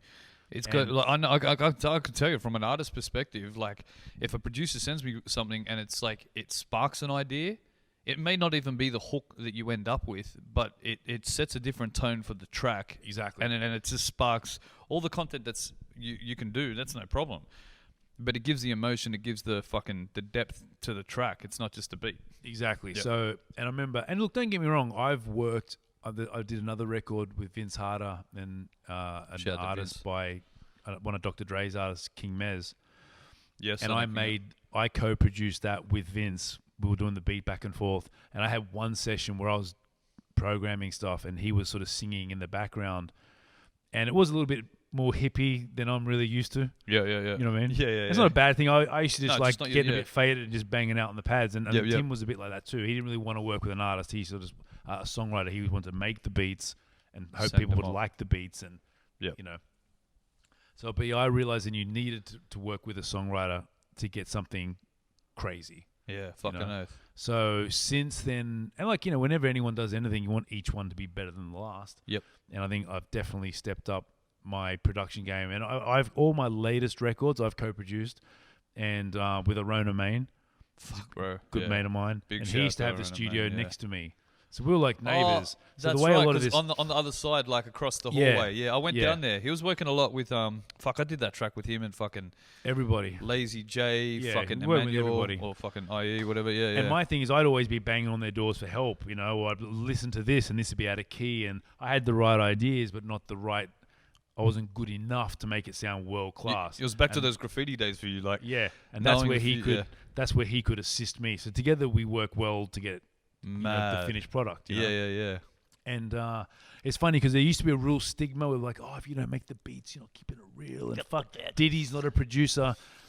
Half these And- cunts and don't but- even rap, bro. But now it's like, well, if you listen, have you heard a whack record that Diddy has produced? Diddy doesn't make shit records. Like No. the Bad Boy remix of something, like when that Bad Boy, yeah, that's right. It was the big you one. know, because he had the vision, you know, and I realized that's what Khaled does, DJ Yeah. Khaled, you know what I mean? Yep. So, and the same thing with DJ Khaled. DJ Khaled can make beats. He used to come to the beat Novocaine, you know, he's dope at it too. But yeah, he can get the best pieces from the best people and put it all together. You fucking know? knows, bro. And he So makes I was- bangers, bro. Trying to do something similar. Man, like I feel like it's really worked. I think it's probably been a really complementing aspect to your game to keep you. Because one thing that a lot of people take for granted is fucking being relevant.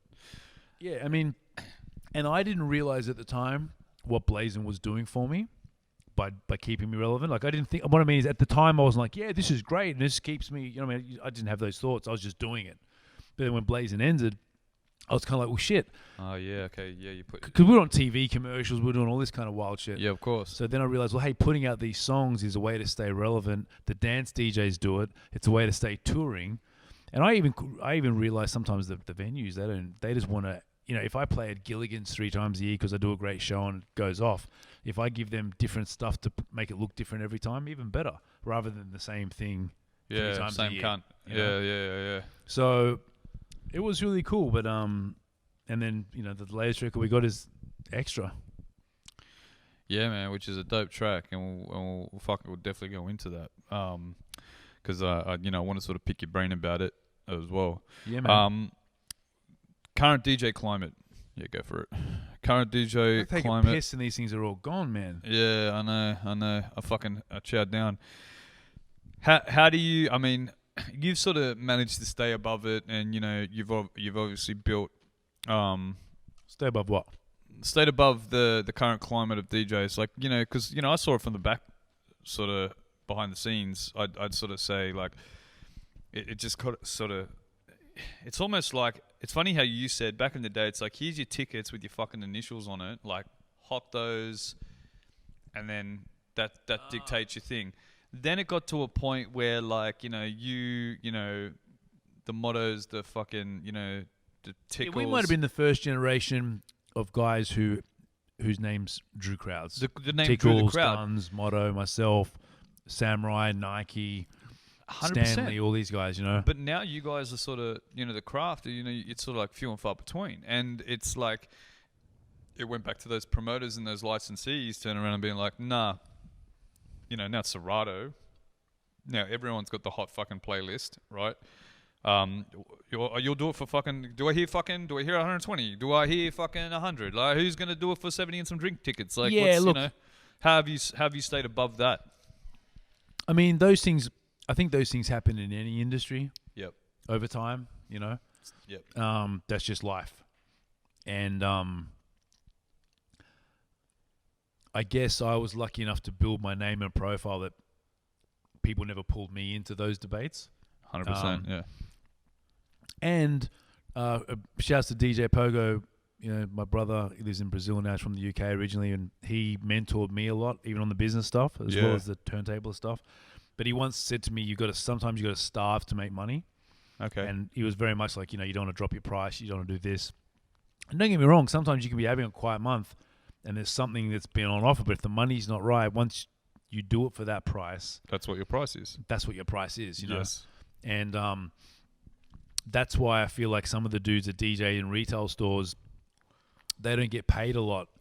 Now, I understand the retail stores can't pay them a normal DJ rate because they're just there playing background music and it's something cool.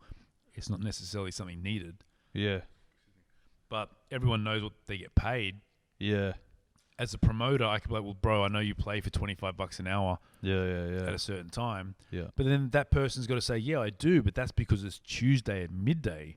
Yeah. You don't have a club on. You know what I mean? There's different prices for different times. And things, Yeah, so. 100%.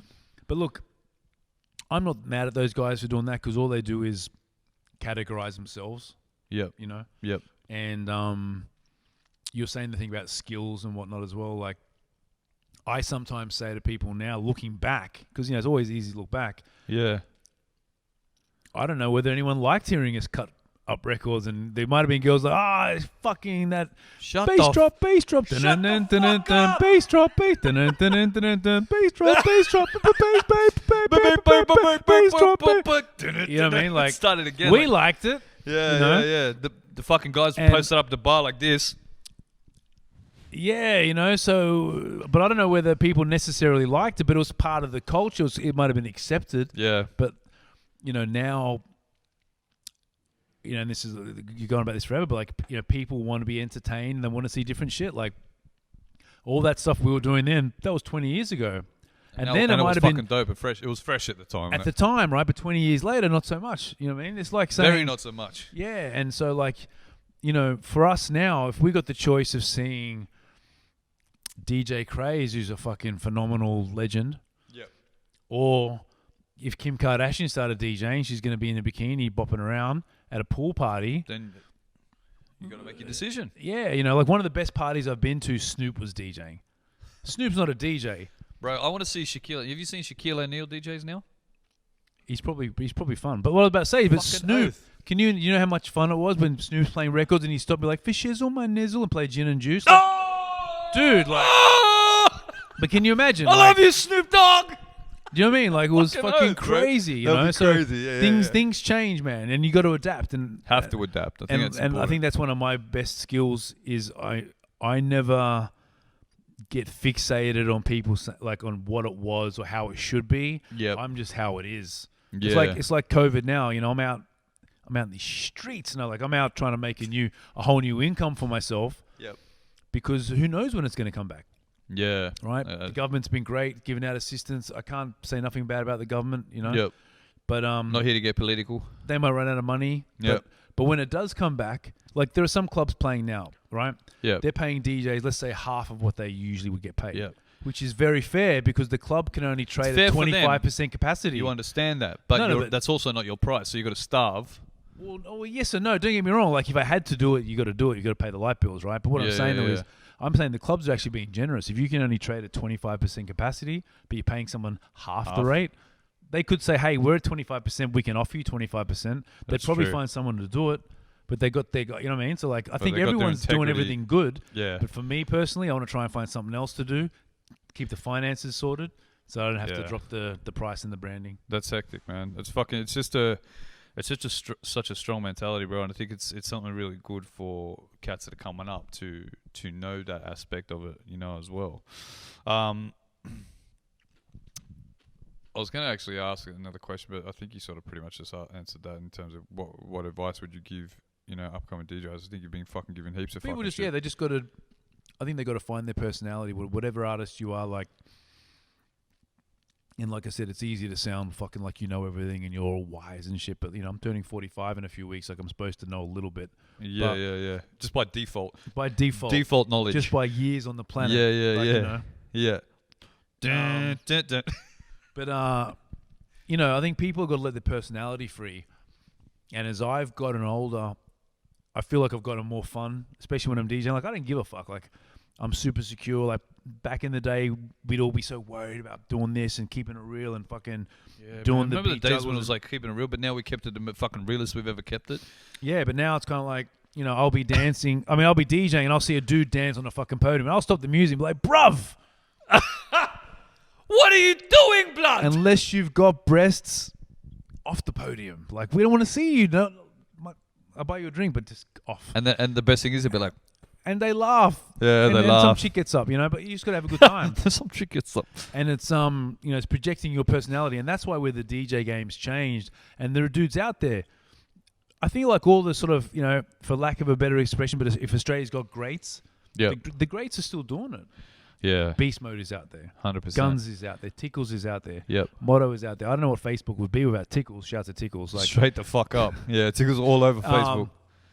But they've adapted. They put their personality out there. You know what I mean? Yeah, Everyone's a absolutely. lot more fucking fun than they were 15 years ago. Yeah, we're all trying to be hardcores, Right. trying to be gangster. Everyone's trying to be in just these streets. Trying to have a good time now, Yeah. But that's where the new DJs, where some of them can win, even if you're not that technical as a DJ. I think if you're fun and you project your personality, play the right songs at the right time, do your thing, you can still win. The world is Yeah. your oyster. All right. Anyway, this is 2 more things, man. The Hilltop. Yeah. You know what I'm saying? The hill, bro. I love. Big shout to Hilltop Hoods, bro. And like, and it's fucking hectic. I love the fact that you're wearing. Well, it matches my. No, I know that, but it's also. Because you haven't said how I was always known as being very fresh.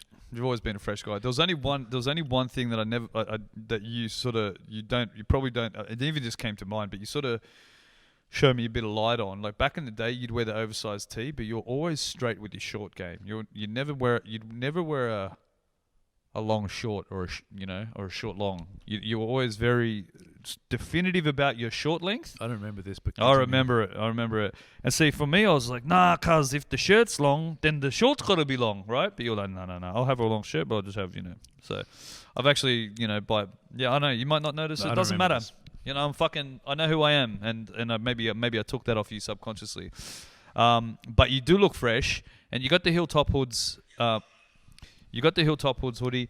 Talk to me about touring with M and Hilltop Hoods, and how did you fucking swing that? Have you got any crazy stories? I think you might Yes. have even told me some crazy So, stories. But when I've done a lot of good tours, great tours Yep. of my career, and I was particularly pleased to I was particularly happy, that I got Would to you do like some when tea? Jay-Z was out here. yeah.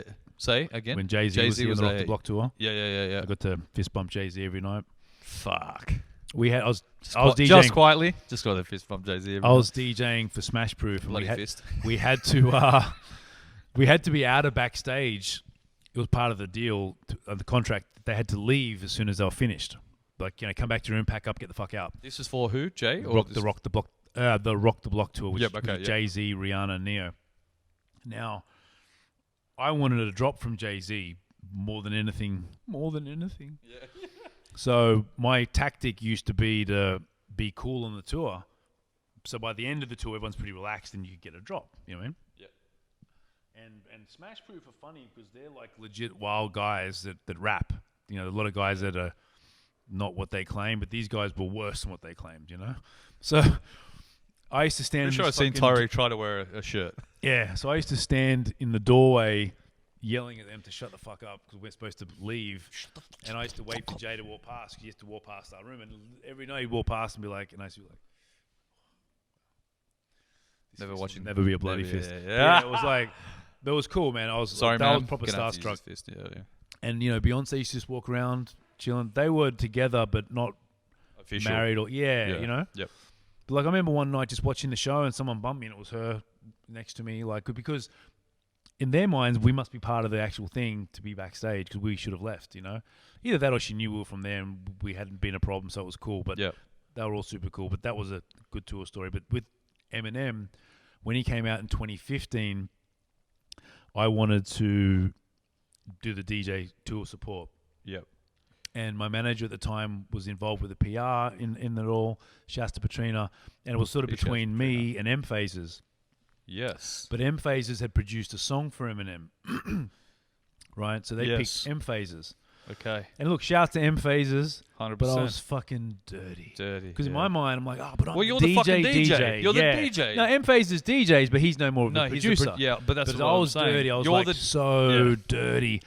And not even so much dirty at M Phases. It was more just like, because M doesn't really tour much. So I was just like, he hasn't been here for 10 years or so. By the time he circles back, I may not be in the career position to be the right guy for this. I didn't think that was going to happen. So when Eminem was coming back around again, I heard that they were going to get me for this about 6 months prior to the tour. Yeah. And then everything was agreed on. They paid me really well. And the reason I say that for people that don't know is sometimes on these tours, the promoters will come to you like, hey, we have no budget. This is great exposure for you. And usually, usually sometimes the bigger the tours, when they try that shit the hardest. Yeah. So the fact that they just came at me, they asked my rate, I told them the rate, they were like, no problems. It was a rule like pleasure, Yeah. And then nothing was happening. And I was just kind of like, fuck my entire life. Like, it's all I wanted, Yeah. long story short, I got properly confirmed 2 days out. Shit. Right. And in that second day before the tour started, they arranged everything for me on the tour. Yep. I didn't get billed everywhere, which sucked because we You love wanted that that shit. name But we got there, Photoshop now, so I put my name. It was Yeah, like of Nino, course. Eminem Brown featuring and Eminem. Yeah. You got the GIF, he doesn't. Whatever. Yeah. Told you, yeah. Anyway, it was. Yeah, it was a dream come true, man. It was nice hotels. It was everything I ever wanted it to be. I had to get all my set lists approved by Paul Rosenberg. Hectic. They told me the reason they only confirmed me so late is that Eminem and Paul Rosenberg personally have to sign off on everything. So the DJ. So now I'm like, I was handpicked by Em and Paul, Em and Paul. So I was the last on the list 2 days out. Yeah. Anyway, so it was all cool. Everything got, the music all got approved.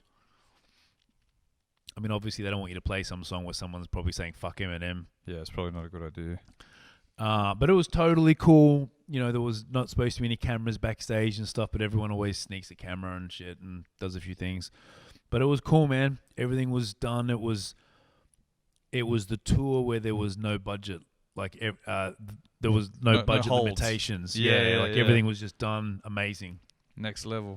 I remember he had a few massive guards, as you do when you're a rapper, but then he had the special forces guys, Oh, shit. And I remember once running into a lift with 4 dudes who were, looked like they'd been just fucking shipped out of Afghanistan and It's brought like straight fucking back. like scars straight through here, but in a suit. No, not even that. They were invisible. Like I could just tell because they were a little bit. So you got into the lift, the doors closed, and then there was 4 cunts in the lift with you. No, smashed them. But they just had that look, and they were like walking the perimeter. I could tell just from watching Yeah, it. how they But was they, carrying they were themselves. like the invisible Guys, protection guys. Yeah. And it was just very serious, but it was super dope. And same thing, I'd met people, like I'd met Alchemist.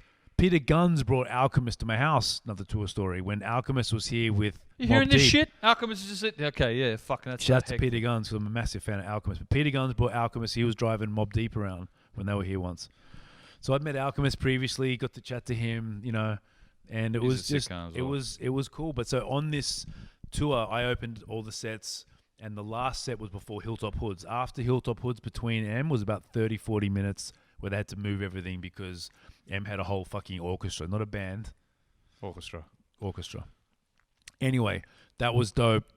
I knew Hilltop Hoods just from the scene, but didn't really know them. I'd met them a couple of times. I'd spoken to them a lot on the phone for blazing and doing shit like that. Yeah. But that was the first real opportunity to hang out with them. I didn't get a dressing room on the tour. It's sometimes the way it goes. So I usurped their room. Yeah. And I always had friends traveling with me, and we just hammered their beers. And they had ridiculous rider, like, because there was no budget limitations. Like, they had fridges full of stuff, so we couldn't even put a dent in it. But that was super cool. And I played a bit of everything on that tour, from Kendrick records to, like, some Jiggy records. But before Hilltop Hoods come out, I could play some Nas records and some sort of golden era shit. Yeah. MOP, all that kind of stuff. Man. And they loved it. Yeah. Excuse me, like they fucking loved it. And I loved it, Yeah. And I'd stop the music and who wants to see Hilltop Hoods? Rah, And you got to remember, it was, M had new artists called Boogie. Yeah. And then it was Royce. Yeah. And then it was Hilltop Hoods. Right? So, What a fucking it was going off. situation. Anyway, I killed it for Hilltop Hoods. They killed it for everybody. And, they called me out on stage, all kinds of shit. Like it was an experience, man. It was the experience. And then they had a tour. So this was February, March, August, about a year ago, Hilltop Hoods had a tour. And they rang me and they're kind of like, hey, do you want to come open up for us? I was kind of like, fuck yeah. And, as a DJ talking business and touring, where those things are great is I can play their concert. But if I'm already in that town, I can then go into a club and Fucking double double down. up. Yeah. So I did that, man, and it was wild. And same thing, like that was fucking huge. They were selling out arenas everywhere, like they did Rod Laver. They announced the shows like 5 Saturdays in a row, all the states. And then they were very smart. They'd sell out and then they'd double back and do the Friday, Yeah. So they killed it. They did Friday, Saturday in Melbourne. The Sydney show, they didn't do one show, but they filled the place. It was like 17,000. Like, and that was super cool. Free tickets, yeah, whatever you need. I remember in Sydney, they're like, we fucking sold them all, bro. Like, they end up always getting me some. Yeah. But like they were, it was amazing. Fuck yeah, man. Crazy. They bring you out on stage at the end of the show. I've never experienced so much love, so much freedom. Do what I want. I'm using the Rain 12s for the DJs out there watching, which is the digital turntable without the tone arms, or Serato stuff. It's pretty sick. Means they can put me next to the speakers and there's no problems. But when their tour started, I just drove to a place in Botany and gave them all my shit. And I had all my stuff went in like another container. And every night the sound guys put my shit together and I stood there like, just drink my tea. So, insert this here. Fuck, I'm gonna piss. It was fucking great. It was fucking so dope, bro. Fucking seriously. So that was the thing. So like, if this shit never comes back, I'm good, man. Fucking oath. You fucking tick those boxes. It was and I got to open up sort of for Nas. I did I opened up for him now. I played a Good Vibes one year, Oh, one of the hectic. last years with Damien, Marley, and Nas. Yeah, crazy, bro. Hectic. But so many good times, man. Because like, for example, I'm friends with Green Lantern, who was Jay's DJ on that tour, and then Green Lantern was also back with Nas and Damien Marley. Yeah. And another funny tour story, since you want them, all jokes aside, so I got known because when I got on the Edge, Charlie Fox was like, you need to have something at the start of your mixes fucking pissed us all that off, bro. people gravitate. No, I'm just, So I did that. I'm just joking. Hey, listen, you know what? I need a fucking piss. Listen, can you ask him, because we got questions? We got questions. We got heaps of questions. Let me piss him. Eski's going to ask the questions. Hit me.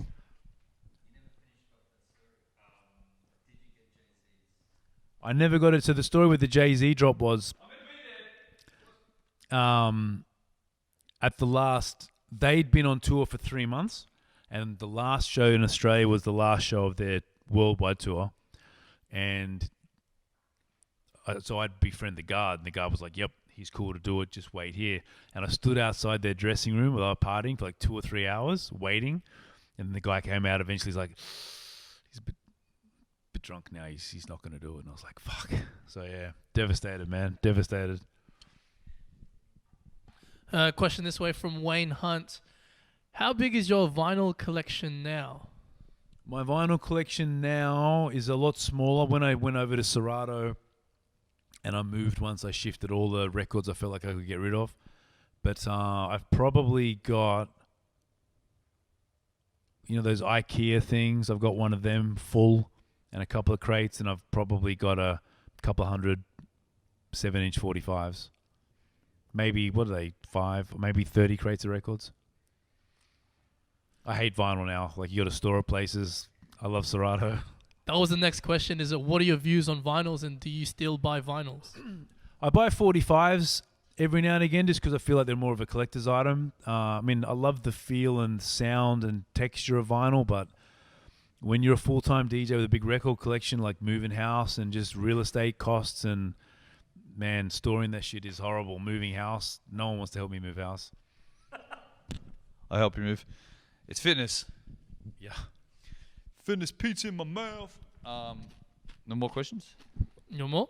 Yeah, fucking oath. That's what he's here for. Who was the friendliest artist that you've DJ'd for? Friendliest artist. To be honest, everyone is cool until they're not. And what I mean by that is, because I know this because I travel, like, you got to pick your times to try and talk to people, because sometimes if someone's been traveling, they just get off a flight from New York, they're fucking tired, so they're not going to seem friendly. But to be honest, everyone was super chill. Sean Paul was very friendly, especially if you had weed. But, he was always friendly.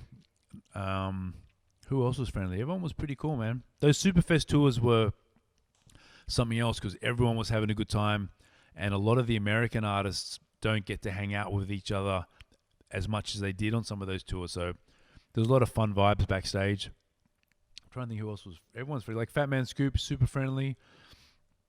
I found everyone pretty friendly, The least friendly. I don't know. Buster used to be a little bit moody, but I think he just didn't like traveling all the way to Australia. But he was cool. Cool. Wayne Hunt asks, what's your most prized vinyl? Wayne, you need to put your email somewhere because I'm going to try and sell you all my shit. I've got a Roger Troutman record called Everybody Get Up, which has got a remix with EPMD on there. Crazy. Because EPMD used to sample Roger Troutman a lot. And I've never been able to find a digital version of that song. I need to actually record the vinyl, but that's one of them.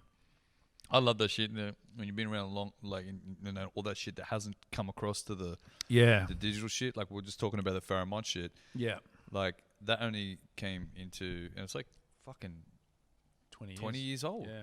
And it only came out last year. But I'm sitting on that shit at home, bro. Same with Aaliyah. You know how much shit for Aaliyah is not online? Like 1 in a Million's not online. All those discs at home. Anyway, sorry, I digress. And massive shout out to Capital Z/Zerish. He says 2 OGs, and then he says 110 years of experience right there. Big shouts to Zerish, man. He's always been a really cool guy. And always the biggest smartass, but low key. He won't say it, he'd just be like, boom, smash it with it. And he was telling me stories about how his dad used to buy my mixtapes. Straight up. Yeah, no, but like true stories. Yeah, straight up. And Zerish is a cool guy. He's that young as well. He's that young. Yeah, he's that young. Yeah. And he's working with 1-4 now. And the same thing in I'm relationships. surprised he hasn't. Usually in these things, he goes new 1-4 coming out soon. He always says it. So like Well, he got me because I've got a DJ list that I send music to, and Zerish got me all the 1-4 stuff for the DJs. So man, shouts to Zerish, man. Yeah, 100%. 26 letter. 26 letter. Anything else? It's a question about the tours, but I feel like you've gone through it. The question is, what has been the best tour you've been on? The Eminem one was it was funny. Superfest was probably the most fun tour. Like, it was wild. There was parties, being at a club and someone throwing a punch at Tretch and Tretch moving and Tretch's tour manager getting punched in the face and shit like that would go on, Hilarious. And people backstage the next day with black eyes and, girls throwing bras at you while you're DJing with their number. Yeah. Fucking pinned to it and all kinds of wild shit. So that was fun. That's pretty fucking... You got to think that one out. Yeah, it was cool. Yeah, she came prepared. I wonder how many of them she had prepared. That's what I'm thinking, yeah. Because if you miss the first one, what goes on after that? But the Eminem tour was phenomenal, but sort of serious, if that makes sense. It was like, this is serious business, you know what I mean? Yeah, you're formal. But there was like 87,000 people in Melbourne. We got the record for the MCG. We beat the Fire Appeals concert. We beat Madonna. It's the biggest thing at the MCG of all time. And they said it was the biggest concert in the Southern Hemisphere of all time. But I don't know if that's right or not, because like you see South America, they have these things with a couple of 100,000 people. So I don't know, but maybe they're festivals. So I don't know. Maybe they're like maybe they mean like a one artist concert. Because So maybe in South America they packed out the field, which is 15,000, but people were just standing outside the field for like a couple of kilometers. Who knows? But yeah, Eminem was like serious but incredible. There's been so many, man. They're definitely good times. Sick. Any more? We're good. Sick. All right, hectic, man. Fuck. Thank you so much for coming. But we're gonna get into. We have done a bit of a live, sort of situation. But we're gonna queue up some tracks. Gonna play it. We're gonna listen to it a bit. And these are the tracks that you produced, co-produced, or whatever. Like I want to talk about a bit about it. Yeah, man. So maybe the first one. Let's just play a couple. Two or three. Fucking oath. In February, I did a song with Tim-O-Matic. Yep. Shouts to Tim-O-Matic. He's an amazing artist. And I think everyone in Australia knows who he is. And I feel like everyone in Australia knows he's amazing. But I feel like there's still so much more that he's got that's coming out. That they're really going to see his level of talent. Bro, I remember seeing fucking Tim-O-Matic doing backflips on a stage at fucking... like Shark Bar space. Oh yeah, upstairs. like he's dope, man. Like he's the nicest guy. Yeah, I chased him down to DJ for him. True. Because there was a period, it might have been 10 years ago, but I can't remember what he was doing, or he might have been on a tour with Pitbull or something like that was happening. But it was 305.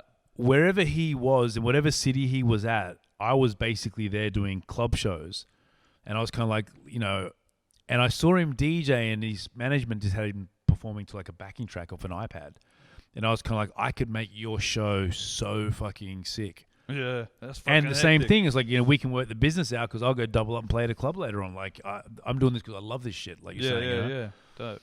Long story short, we started doing stuff. I did a remix for him with Tim, and we built a relationship, man. And we're like good friends. We talk all the time, you know, everything, family, life outside of music. And we've been meaning to do a track together for a long time and never found the right track. Yeah.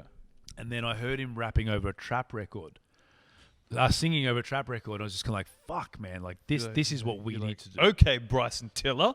Yeah, I was like, we need to do this. Yeah, you know? hectic. And then even then, we were very much a part of the culture. We want to do things for new artists, for young artists. And I was like, we need to find, you know, we're both like OGs doing this. We need to find the next rapper that no one knows about that they want to know about. Yeah. You know? And we looked into different things, and we got a song called Jefe, and which means boss in Spanish. And originally, I was almost looking at a few like Puerto Rican, New York rappers because they could really spit to one of these records. Straight up. But we ideally wanted an Australian guy. And like I said, even Tim and I, with the vision of the record, Tim was kind of like, these guys are crazy, but it's a little too New York for this, you know? Yep. And then Tim had heard of B. McKenna. We reached out to a couple of like new young rappers, and B. McKenna just got it done and killed it, man. Fucking oath. So we got that lined So that up. one's Jefe. Let's give that a shot. Let's fucking listen to this shit. Mommy, she on fire. Everything she wearing be designer. Dripping Gucci, dripping Prada. And I love, if you listen to him singing, it's almost like he's rapping when his verses comes in. She just wanna pose. She like that. She just wanna cake. No, she like that. Mommy do the most. And for the, like, in terms of your production, right, where you come in, like, are you just piecing people together for this? Like, you're getting co-production as well? Like, Yeah, so with this record, this was an idea that Arona Man and I had spoken about. I spoke to him about the vision of the song first. He'd send me an idea. He sent me the stems. I said, I know how to make beats. So if you send me the stems, I can rearrange them, change this, do this, you know. yeah. We talk about the little things, even like the hi-hats, the way the hi-hats are spinning and the note repeats, like, wait.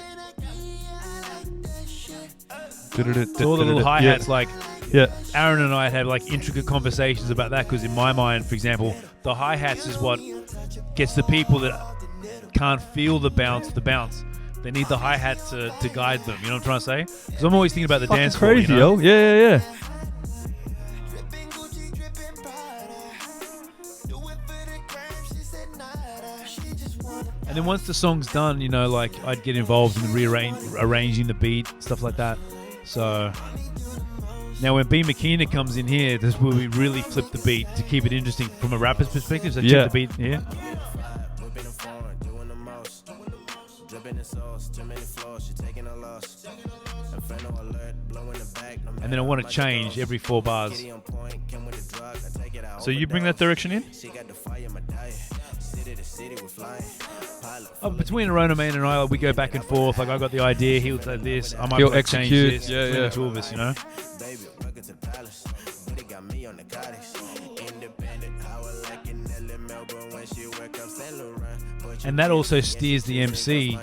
Like his flow Yeah, he's changed changes. his flow up. Yeah. For the Lakers, sex supersonic, so a nigga had to stay up. Mommy, she Hectic. Because, you know, coming from the DJ perspective, there are Yeah. some people that hear this beat and they kind of go, and we're trying to really steer it with the hi-hats and stuff so they can bounce and dance. And they you know? go on that other tempo. Yeah. They go on that other BPM. And then getting back to Tim and, you know, his talent, like, so he songwrote this. And even then, he and I would sit around with the stems and move stuff. But then he'd do this part at the end. He'd flip it and be like,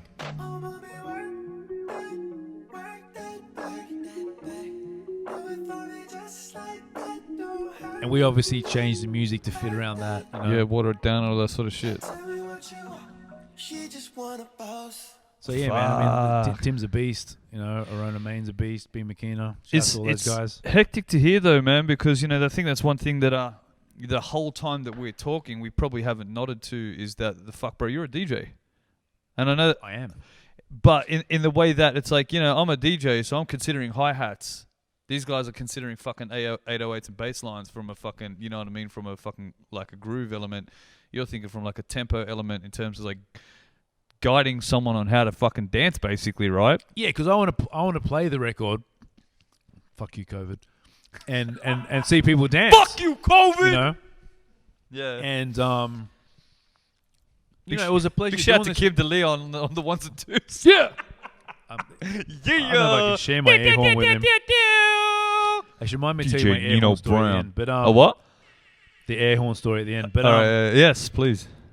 but no, like I want to be able to play these records and have people dance to them. Yeah, 100.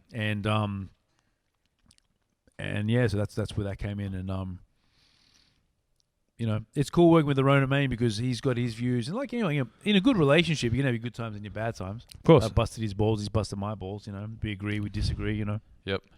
Sometimes I'm like, yeah, but I'm the DJ, I know this. And he's like, yeah, but I'm the producer, I know this. You know, and we sort of try and meet in the middle and find that greatness. Yeah. But yeah, with that record, you needed those hi hats. They needed to be right in the mix, the right way, so people could feel it.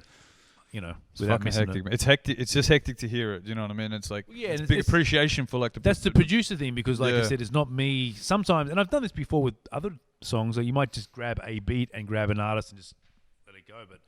But when I do these ones with the Rona Main, we do them together, very in a very detailed way. You know. Fuck yeah, man. Well, what do we got next? What do we got coming up? So the next record is Extra. Is this So- the newest shit? This is the latest one. This is with B Wise. Yep.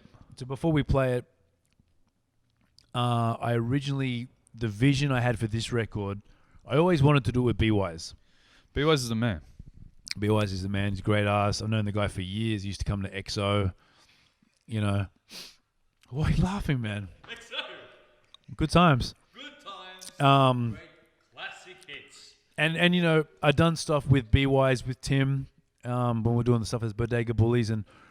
You know, just having those relationships, you know, so it's good to be able to, and you know what's beautiful is meeting people, like we were all in a different space 10 or 12 years ago, so he's a massive artist now, you know. Yeah, 100%. And look, I'm very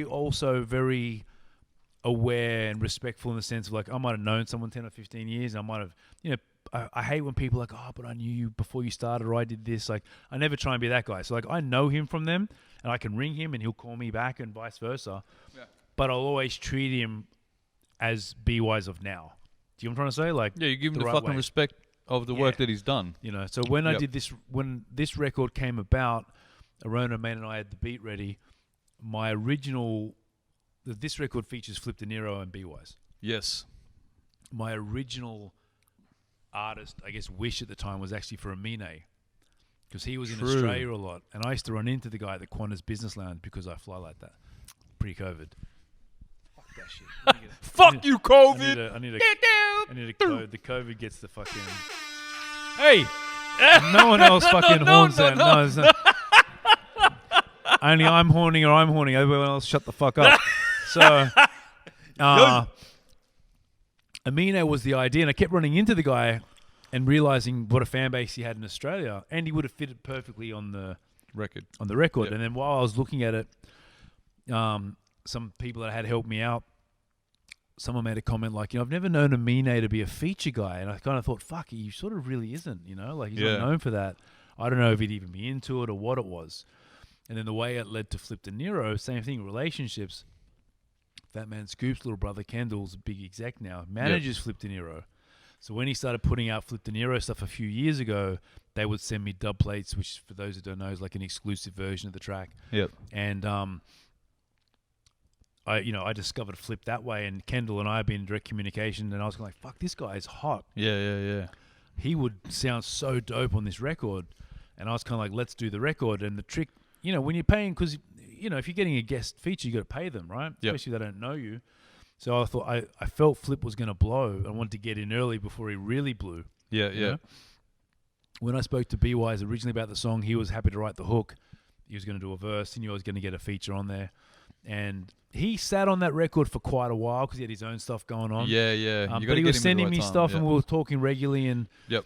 don't get me wrong, there'd be times I'm like, fuck, I want to get this done, but you don't want to rush the art, you know? Big Then props on he that. sent me some stuff, and eventually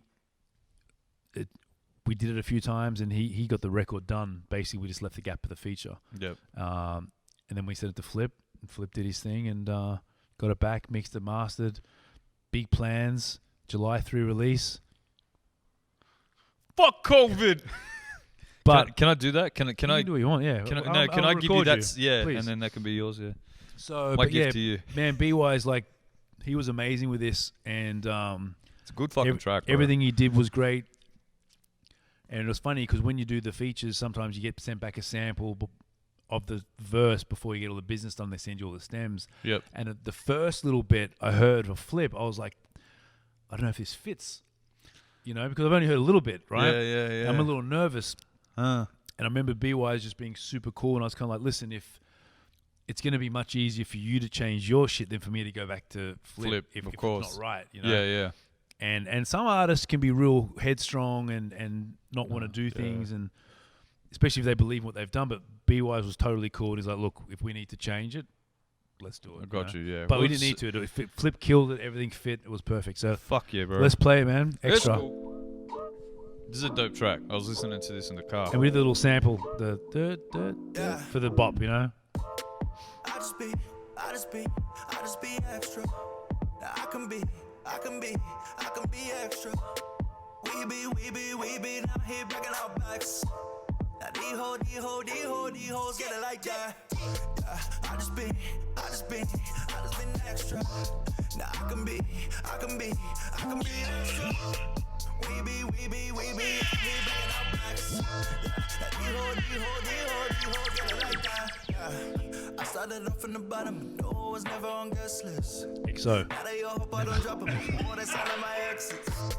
Give me the props. Never had keys to the locks. Now we just running up all in the bank like we never. actually, we had a budget. We could have done a dope video, like gone back to Hunter Bar. Really? Though, can you imagine? Like, never on guest list. I could have done my cameo and be like, yeah. We been out here breaking our backs. Yeah. For all of the fam and all of the gang forever stay moving like that. Yeah. I just be. I feel like B-Wise as well has really come up just in terms of his I can be. diversity and songwriting. Yeah, and like we said before, B-Wise, no one can do B-Wise like B-Wise. B-Wise. B-Wise is just doing him, his 100%. own personality, Yep. no fear, total art, pureness, you know what I mean? 100%, bro. And then Flip came in and did his thing. I just be flipping the packs. I move the work and I get it right back. Niggas that shoot me, they holding the tank. Shoot at your top, niggas stupid as shit. My niggas wild in the spot and be getting that guap. I said, watch what we doing this bitch. My niggas wild in the spot and be getting that guap on the block. What we doing this bitch? Running the block and we swerving. Clean this shit up, boy, you niggas ain't worth it. Smoking on God and shit out while I'm swerving. Me and the gang say you niggas ain't working. I'm really wildin' this shit. Niggas be holding the irons and shit. Fill up the blunt, we got pounds of this shit. Tell them we extra, run down for the shit. Gang, ayy. Bro, it's So yeah, hectic. man. And I had a lot of fun with this. Like I did all the sequencing, and even like at the end of the song, you'll hear the bass. I start stripping it back just to give it a bit more Oomph. Yeah, Round it off, finish it up. It's crazy, man.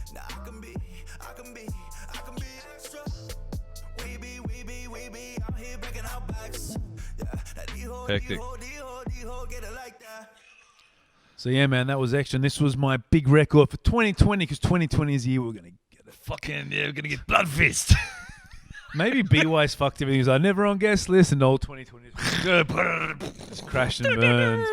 Man, But it's been crazy. It's been crazy. Even just sitting there and then fucking listening to it and just seeing how far fucking you've come, and still so much you've got to do, bro, in the game. Like what have you got? I mean, COVID permitting, this motherfucking, what have I got coming out? what do you got coming out, man? Like what's To be honest, at the moment, I'm for the first time project free, mostly because I'm still like working extra. Yep. That's the project now, to work the record. Yep. And I actually have got a few ideas for the next couple of tracks. Yep. So I do want to get started on that soon. Fuck yeah. And I've been watching, because all this COVID stuff, all jokes aside, like it can play a lot on people's minds and then their mental health.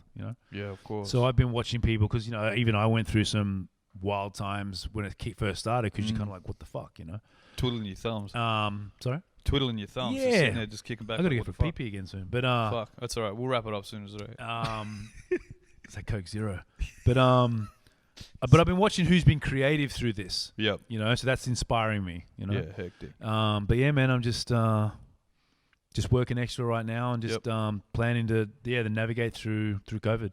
Fuck yeah, man. You got any more questions? I got to run to the bathroom. Yeah. I don't know. Is there any more questions? That's it. Is that done? Is that it? Oh well, fuck. Hey Nino, thanks for coming, bro. You fuck. Hey. Just give me some fucking damn shit back on. You can go to Dunny. You can take a piss. All that. Thanks for fucking Nino Brown. He's about to take a piss. I didn't even let him. You need to get some dinosaur sound effects. Just randomly in the background. No, that's a fucking Wookiee. Anyway, yeah, that's it. We're done. Fuck. Thanks Nino Brown. Kim DeLeo, Eski, Ricky, Open Source.